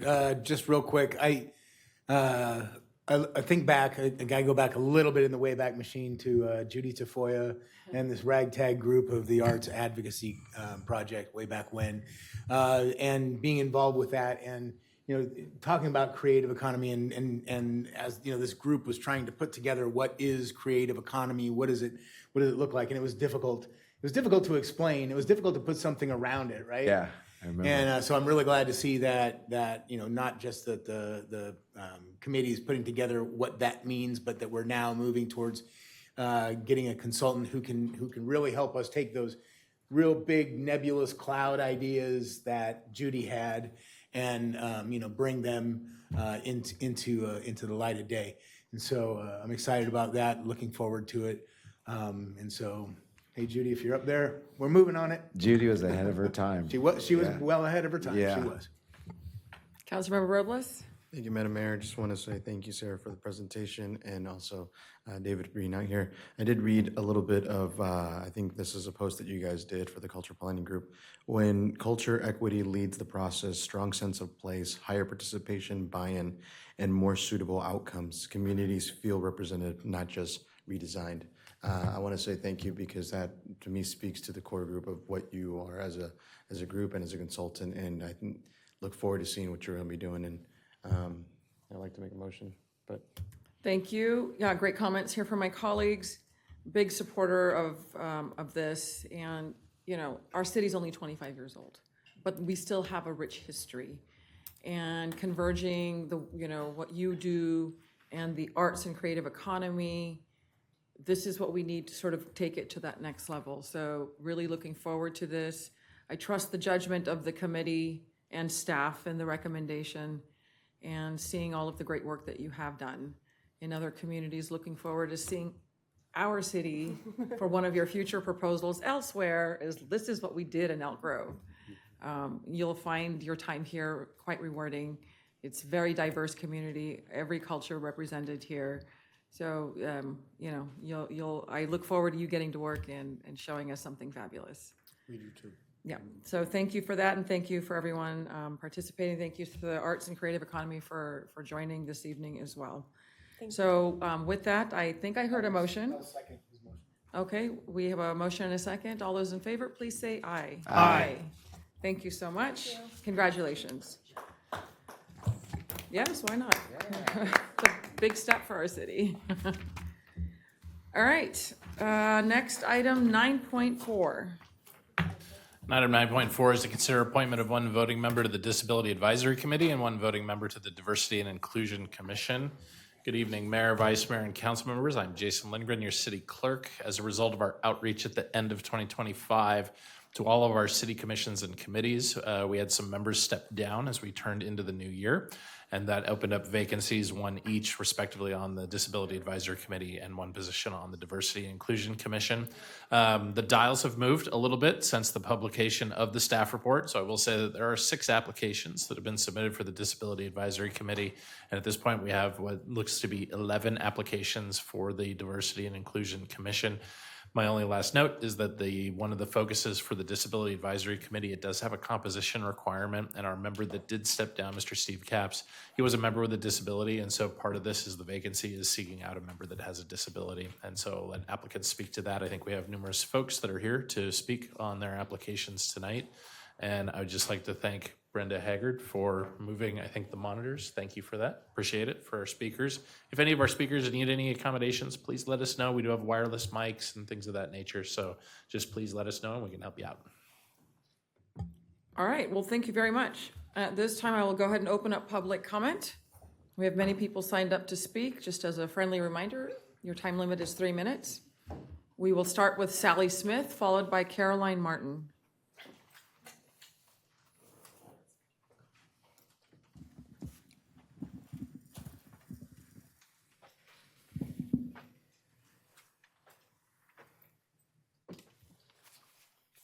Thank you. Good evening, Mayor and council members. My name's Sally Smith, and I've lived in Elk Grove for 27 years. I'm applying to serve on the Disability Advisory Committee. I bring lived experience as a disabled, superfat, queer elder. Disability takes many forms. For example, size, mobility, chronic illness, aging, and the way people react to our bodies shape how we move through public space. I currently serve as a patient advisor on Kaiser South Sacramento's Patient and Family-Centered Care Oversight Committee and on its Diabetes Patient Advisory Council. In those roles, I've learned how to partner with institutions, how to raise concerns thoughtfully, and how to translate lived experience into practical, actionable recommendations. In many cities, access is equated with curb cuts and wheelchair ramps. Those matter. But access is also seating that safely and comfortably supports larger bodies. It's public spaces that don't exhaust people managing chronic illness. It's meeting formats that consider people with sensory, cognitive, or energy limitations. It's policies that anticipate needs rather than reacting to complaints. There are places in our city that technically meet standards but are not accessible to me and likely not to others whose disabilities are less visible. I would be honored to help the city think about accessibility not just as compliance, but as belonging. I believe Elk Grove can do this well, and I would value the opportunity to contribute. Thank you for your consideration. Thank you.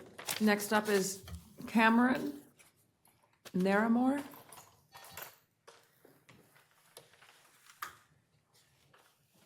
Did we lose a speaker? Oh, no, I understand, but I thought I saw another name right before this. Sorry, my mistake.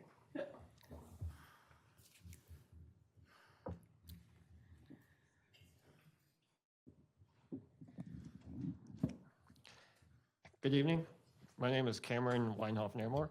I'd like to thank you for letting me speak on my candidacy for the vacant seat on the Disability Advisory Committee. I've lived in Elk Grove for almost 10 years, and I love Elk Grove. It's the most accessible city I've ever lived in, so I'd like to briefly touch on some topics that touch disabled people like myself that could make the great city even better.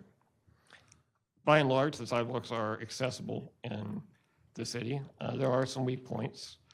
At Elk Grove Park, for example, the sidewalk slopes so steeply that my chair drifts towards the lake, and that exceeds the 2% cross slope limit. And I can tell you these exact spots because I'm basically a rolling spirit level. That knowledge doesn't easily come from an engineering report, but it comes naturally from my lived experience, and that's what I want to bring to this committee. Every business open to the public must be accessible. There's no small business exemption, but most small businesses owners don't know about federal tax credits of up to $5,000 a year or the $15,000 barrier removal deduction. A single ADA lawsuit costs more than $15,000 in legal fees. San Jose and San Francisco offer grants for inspections and barrier removal. Elk Grove could do something similar, perhaps through Community Development Block Grant funds or the wonderful Measure E that we heard about earlier. Accessible businesses aren't just good for people with disabilities. More customers can come to accessible businesses. Elk Grove is growing fast. Every new home without basic accessibility features will be expensive to retrofit later. I'd like the committee to push for visitable design and new developments, zero-step entries, and wider doorways throughout. In the meantime, portable ramps at the community center or library would let wheelchair users visit more friends and family. Disability is not a binary. It's a spectrum that touches us all, through injury, disease, or age. Accessibility benefits everyone, parents with strollers, delivery workers, the elderly.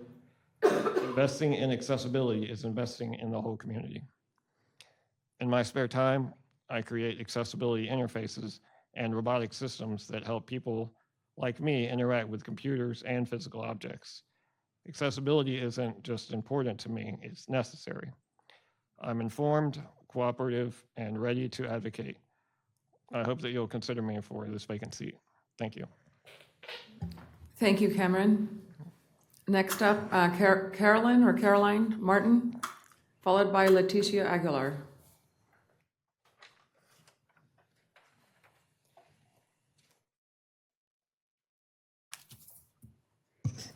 Hi, good evening. Good evening, council members, Mayor Singh Allen. It's my honor. My name is Caroline Martin. It's my honor to be considered for an appointment on the Diversity and Inclusion Commission. Thanks for your time today. I've taught high school and middle school in several regions within Elk Grove Unified School District the past 21 years. And I've served many years as a district instructional coach for teachers of multilingual students. I am currently at Toby Johnson Middle School and am the coordinator of our multilingual program, our English Learner Advisory Committee, and am a school representative on the District English Learners Advisory Committee. 100% of my students are from multilingual families. On a daily basis, my classroom holds students who bring over 19 languages in addition to English. I have spent my career educating, advocating for, and serving multilingual families and immigrants within the city of Elk Grove. I have advocated for them at the classroom, school, district, and state levels. To say that this work is something that I'm passionate about is an understatement. This is work that is integral to my life's purpose. To the commission, I would bring a focus in the areas of ensuring and protecting the safety, dignity, and belongingness of those in Elk Grove. In today's reality, we need to not only honor our diversity, but unify to protect one another. Diversity and inclusion starts with representation and is realized through the work that is done to break down the barriers of existing structures that were built with only certain types of people as the architects. As such, we need to continue to actively provide space, outreach, and advocacy for all people to flourish in this community in ways that they find valuable, such as continuing to find ways for Elk Grove businesses owned by marginalized individuals to feel and be supported by the city and community, pave the way for all religious activities to be honored in and by the community, recognize all gender identities explicitly, collect data that is analyzed, shared, and acted on relating to the city's stated diversity and inclusion goals.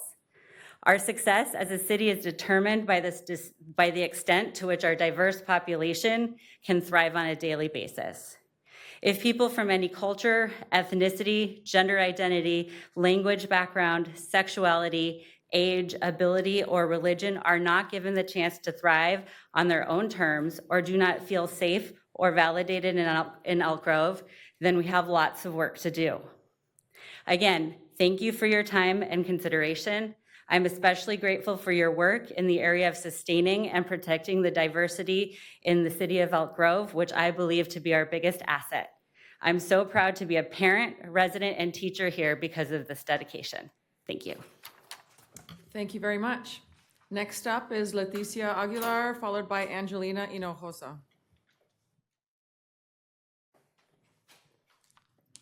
Hello, Mayor and council members. My name is Leticia Aguilar. I'm a member of Pineleville Pomo Nation. Sintamana, Wanawana Kanima, Kashi, Leticia Aguilar, Pineleville Pomo Nation. It is an honor to be here today in front of you all in support of Angelina and her application to serve on the DEI Commission. She carries lots of wisdom. I know her personally and have the honor of working alongside her. At the young age of 14, she began her public speaking, receiving an award for Each Mind Matters on mental health in her advocacy and for youth throughout the Sacramento area. She is my inspiration and my co-founder of our local nonprofit, the Native Sister Circle. She helps tirelessly and selflessly to build and form this community group who we serve, young girls in our area. We also have a young youth council that we take beyond the lines of California. It's serving leadership. She is generous and kind and a bright spirit and easy to work with.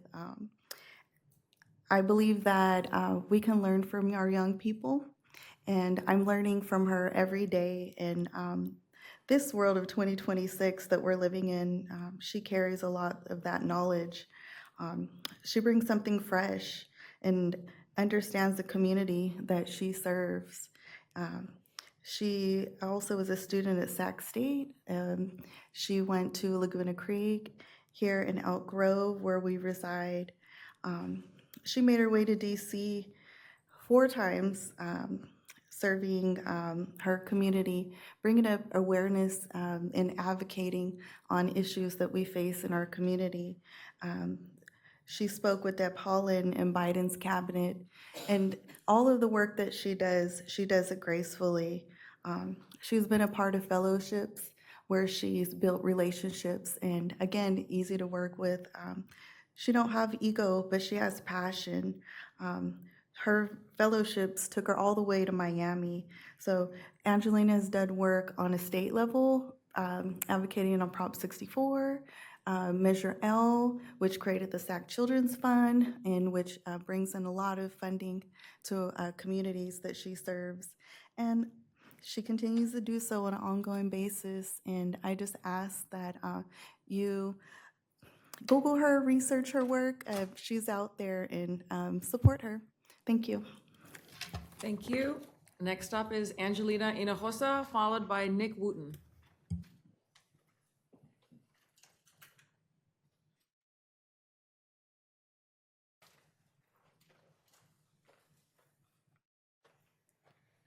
Good evening, Madam Mayor, Vice Chair, and City Council members. My name is Angelina Hinojosa. I'm a resident of Elk Grove, a California Native woman, and I am a youth that advocate deeply rooted in this community. I'm here to introduce myself and to express my sincere interest in serving on the Diversity, Equity, and Inclusion Commission. I come before you humbly, not claiming to have all the answers, but with lived experience, community relationships, and a strong commitment to service. Over the past several years, I worked closely with many families through prevention, programming, leadership development, and cultural wellness initiatives. In that work, I've learned something important. Equity is not just policy, it's practice. It shows up in who feels heard. It shows up in who is invited to the table, and it shows up in who feels safe enough to speak. As a young woman and someone who works directly with youth, I bring a perspective that is often missing in decision-making spaces. I understand the realities people are navigating: mental health challenges, identity struggles, cultural invisibility, and the pressures to succeed in systems that don't always reflect them. I also see their brilliance, their leadership, and their desire to contribute. Elk Grove is one of the most diverse cities in our region. That diversity is something we should protect and actively nurture. Through my work, I've built relationships across cultural groups, schools, nonprofit organizations, and community leaders. I understand how to bring people together across differences, not through division, but through shared purpose. If appointed to the DEI Commission, I would show up ready to listen first. I would show up ready to learn, and I would show up committed to ensuring that our policies and recommendations reflect the lived experiences of the people. I'm here because I deeply care about the future of this city, not for a title, especially for our people. I want Elk Grove to continue to being a place where every child, every family, and every community feels seen and valued. Thank you for your time. Thank you guys for your service. And thank you for your consideration. I would be honored to serve. Thank you. Thank you. Next up is Nick Wooten, followed by Sequoia Coleman.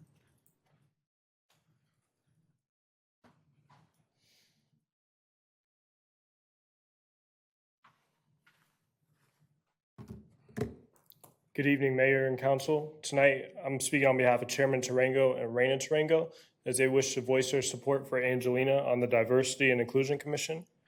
Chairman Tarango and Reina truly recognize the important work of this commission and know how vital it is today, and especially in times like these when inclusive leadership and authentic community voices matter more than ever. Angelina brings true experience as a substance use disorder specialist and youth advocate, where she leads culturally responsive prevention programs and works directly with Native youth and children. Throughout her leadership with Native Sister Circle and the California Native Youth Leadership Council, Angelina has created spaces that elevate Native youth voices, promote mental health awareness, and address substance abuse through culturally grounded approaches. As a Native woman, she carries both a lived experience and professional commitment needed to authentically represent and uplift her community and the entire broader community. Chairman Tarango and Reina respectfully encourage the council to support Angelina in her appointment. Thank you for your time and consideration. Thank you. Next up is Sequoia Coleman, followed by Monica Patel.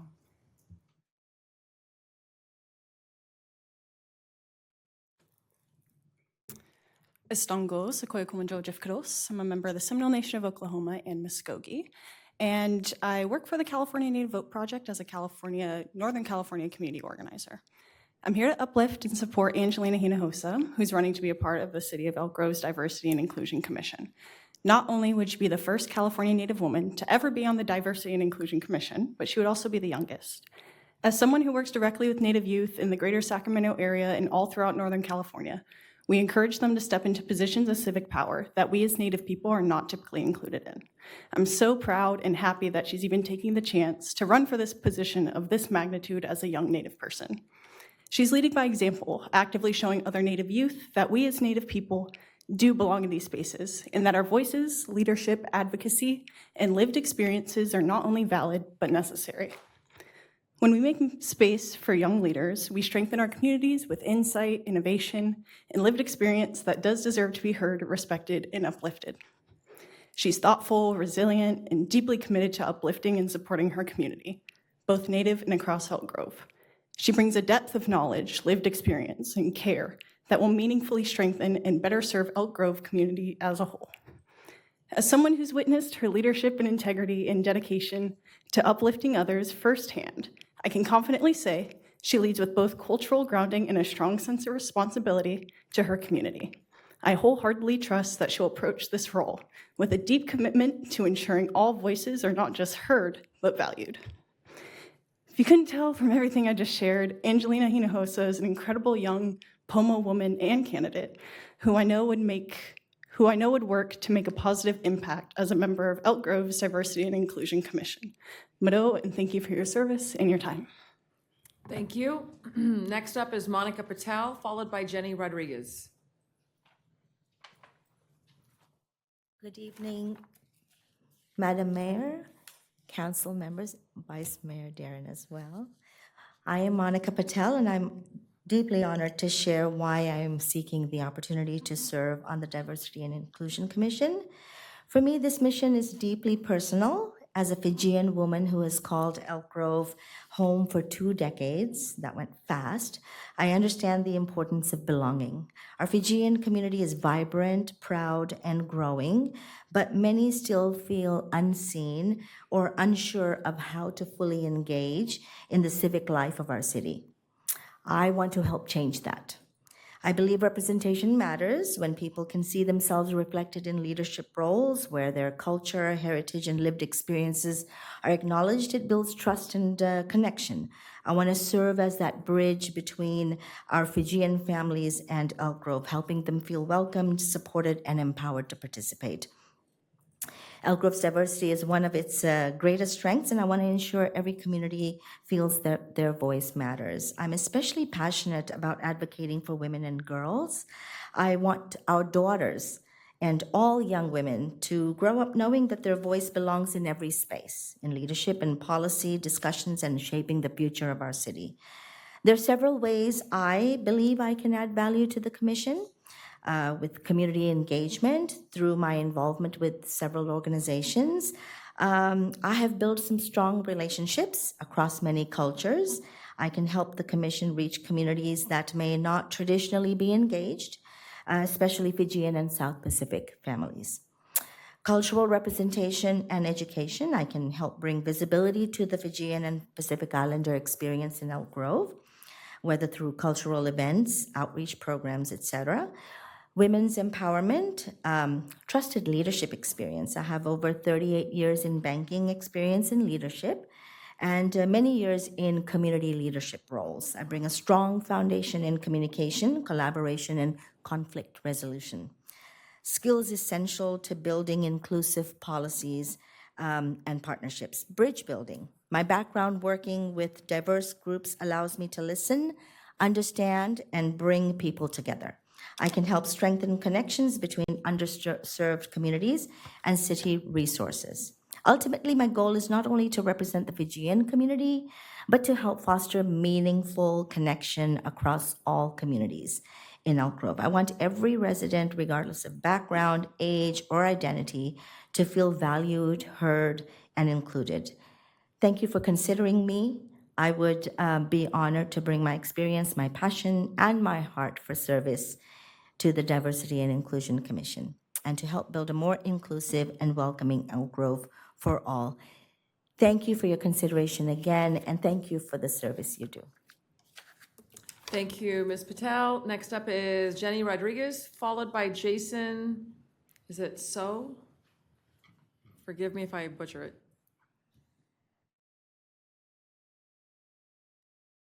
Good evening, everyone. Good evening, Mayor Singh Allen and members of the council. My name is Jenny Rodriguez, an Elk Grove resident and an active Diversity and Inclusion Commissioner. It is my pleasure to recommend Julia Jimenez Yamamoto for appointment to the Elk Grove Diversity and Inclusion Commission.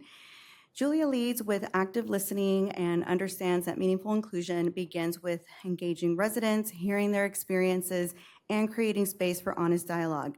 As a communications specialist at Gateway Community Charters and a member of the Superintendent's Advisory Team, she brings valuable experience collaborating with leadership and ensuring decisions are communicated clearly, transparently, and in ways that reflect diverse communities.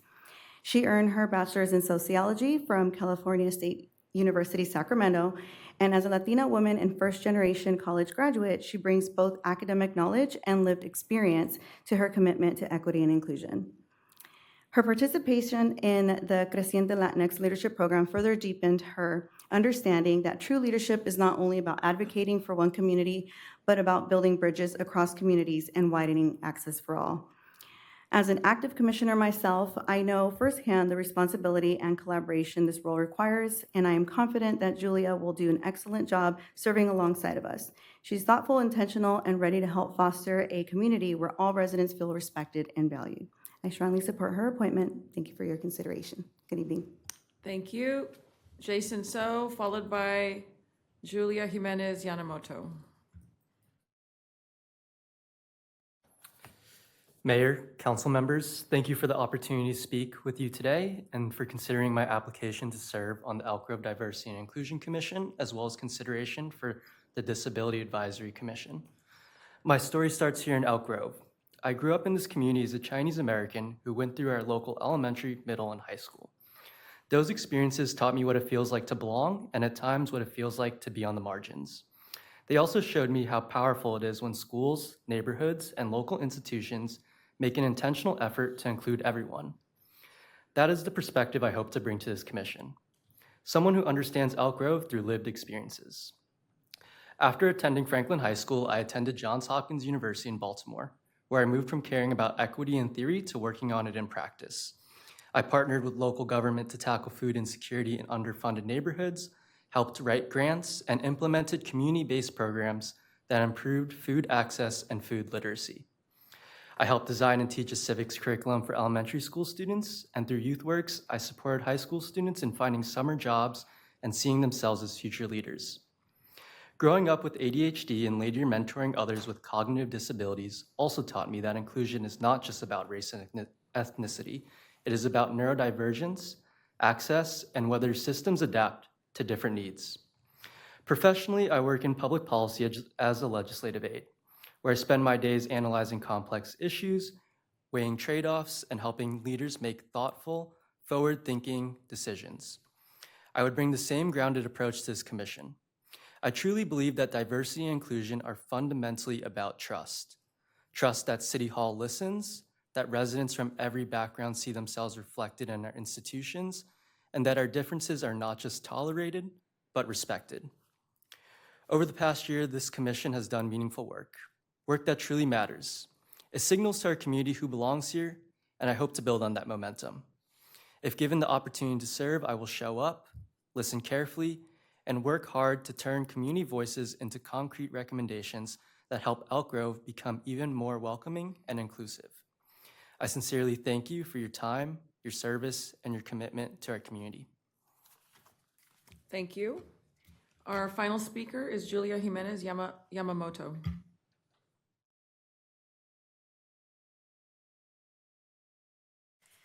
Good evening, Mayor Singh Allen and council members. My name is Julia Jimenez Yamamoto, and I am seeking an appointment to the Diversity and Inclusion Commission.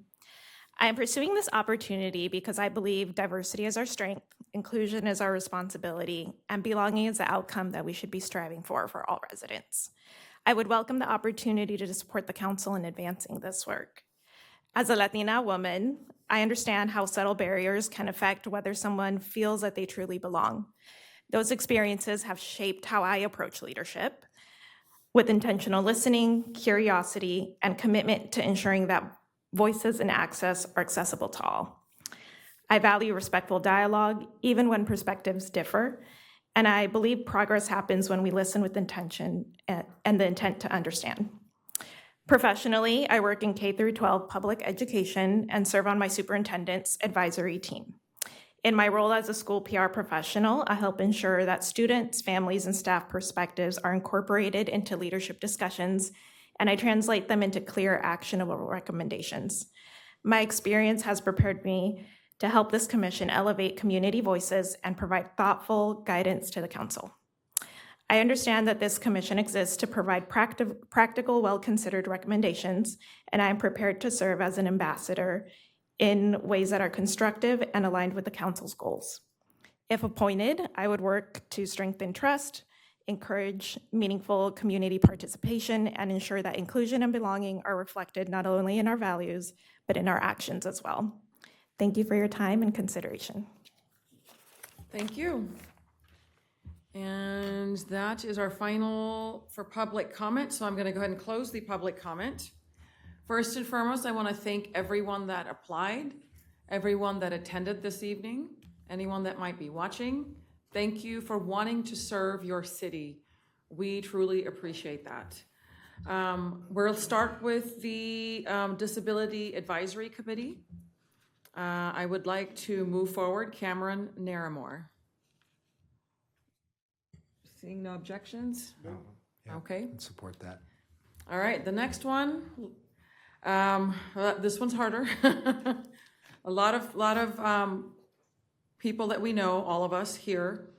But what I will say is, in filling these roles, what always is important is what voices are missing. And while I know all of you that serve and that want to serve would do an excellent job, all of you. But there's one voice that is important, not to discredit any of the others, and that is our original inhabitants. with tremendous support, obviously, from the Wilton Rancheria. I also got a letter that was entered into the record, I think you've all seen, from one commissioner, Ms. Teresa Plamatil. Even in talking to staff, I believe that Angelina Hinojosa would play that pivotal role of that missing voice that we need as part of our original inhabitants. And obviously with tremendous support this evening and other letters. So at this time, but I do want to just sort of pause and reflect on some of the other applicants. Monica, obviously, I love you. You're a friend. You already do tremendous things in our city and the region. If this is something that you're very passionate about, opportunities do come up to serve in a committee here in Elk Grove. But, again, I'm a big fan. I love you. Thank you for even wanting to step up in this role and wanting to apply. Julia, also, your application, your support, and dedication, and really honestly everyone, I don't want to miss anyone, but thank you all for wanting to serve. But at this time, given the tremendous support, the support from the Wilton Rancheria Tribe, fellow commissioners, staff input, I would like to move forward Angelina Hinojosa for this vacancy. Mayor, that very tough choice, but Yeah. yes, I definitely think it's a good choice. Seeing concurrence? Yes? Well, Yep. just to real quick, I can certainly support your nomination. I do, of course, want to add an honorable mention for Sydney Patel. Oh, I mean Monica Patel. Monica Patel, yes. Yeah. She looks like Sydney from a distance now. Either it's my eyes or something, but she is a fantastic community member, very, very connected in the Fijian community, but businesswoman, Rotarian, and so I just wanted to thank you very much for applying, Monica, and please don't let this be the last time that we see you. Okay? Yes. Thank you. Yes. In fact, I Totally agree. would double up on what Councilmember Spies said. I mean, openings occur frequently on this committee, as we've seen over the last few years, where members have excelled so well on this committee that they become members in different capacities throughout the city. And so that speaks really highly of the Diversity and Inclusion Commission when you have this concentration of talented individuals, passionate individuals who love their community and want to serve. So please keep this on the radar screen, because you never know. As we've seen, your time will come. So definitely stay in touch. Mayor, if I could add on to that too. I mean, I just want to start or add on to what you started with, and that is we have such great talent here in this city, and it is really heartening to see so much interest. And we talked about Monica, and we talked about Julia, Jason, the young man who grew up here. So I just think I would encourage all of you to please do keep coming back and keep an eye out, because changeover does happen. Just so folks understand, we had talked about enlarging this commission before, but it started to just get unwieldy if we did that. So unfortunately, we keep it constrained for that reason, and so we just ask that you come back. And there are other boards and commissions as well, not just the Diversity and Inclusion Commission, as you saw that we had another vacancy as well. Elk Grove 101 is also another opportunity to be actively involved in your city, learn the inner workings, and really get connected with other civic-minded residents like yourselves. So thank you, everyone. And congratulations to Cameron Naramore and to Angelina Hinojosa this evening. So thank you all. Thank you.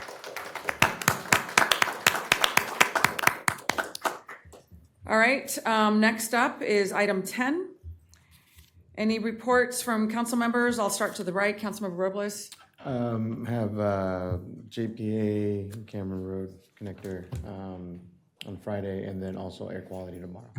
Thank you. Councilmember Spies, anything to report? I can waive my report. Thank you. Councilmember Brewer. Last week, the Budget Audit Committee for the Sacramento Public Library Authority met We meet again tomorrow, but as the full JPA at the Sacramento County Administrative Building. So that's at 3 o'clock. Definitely invite the public to attend, or at least watch on Access Cable. And on Monday, the Sacramento Regional Transit Board met on and took care of some light business as well, and honored Councilmember Rick Jennings for his years of service and for his past year as chair. Thank you, Vice Mayor. I'll waive a report. Thank you. Thank you. SAC-RT as well, so thank you. And with that, we will go ahead and adjourn our meeting at 8:23 p.m. Good night, everyone.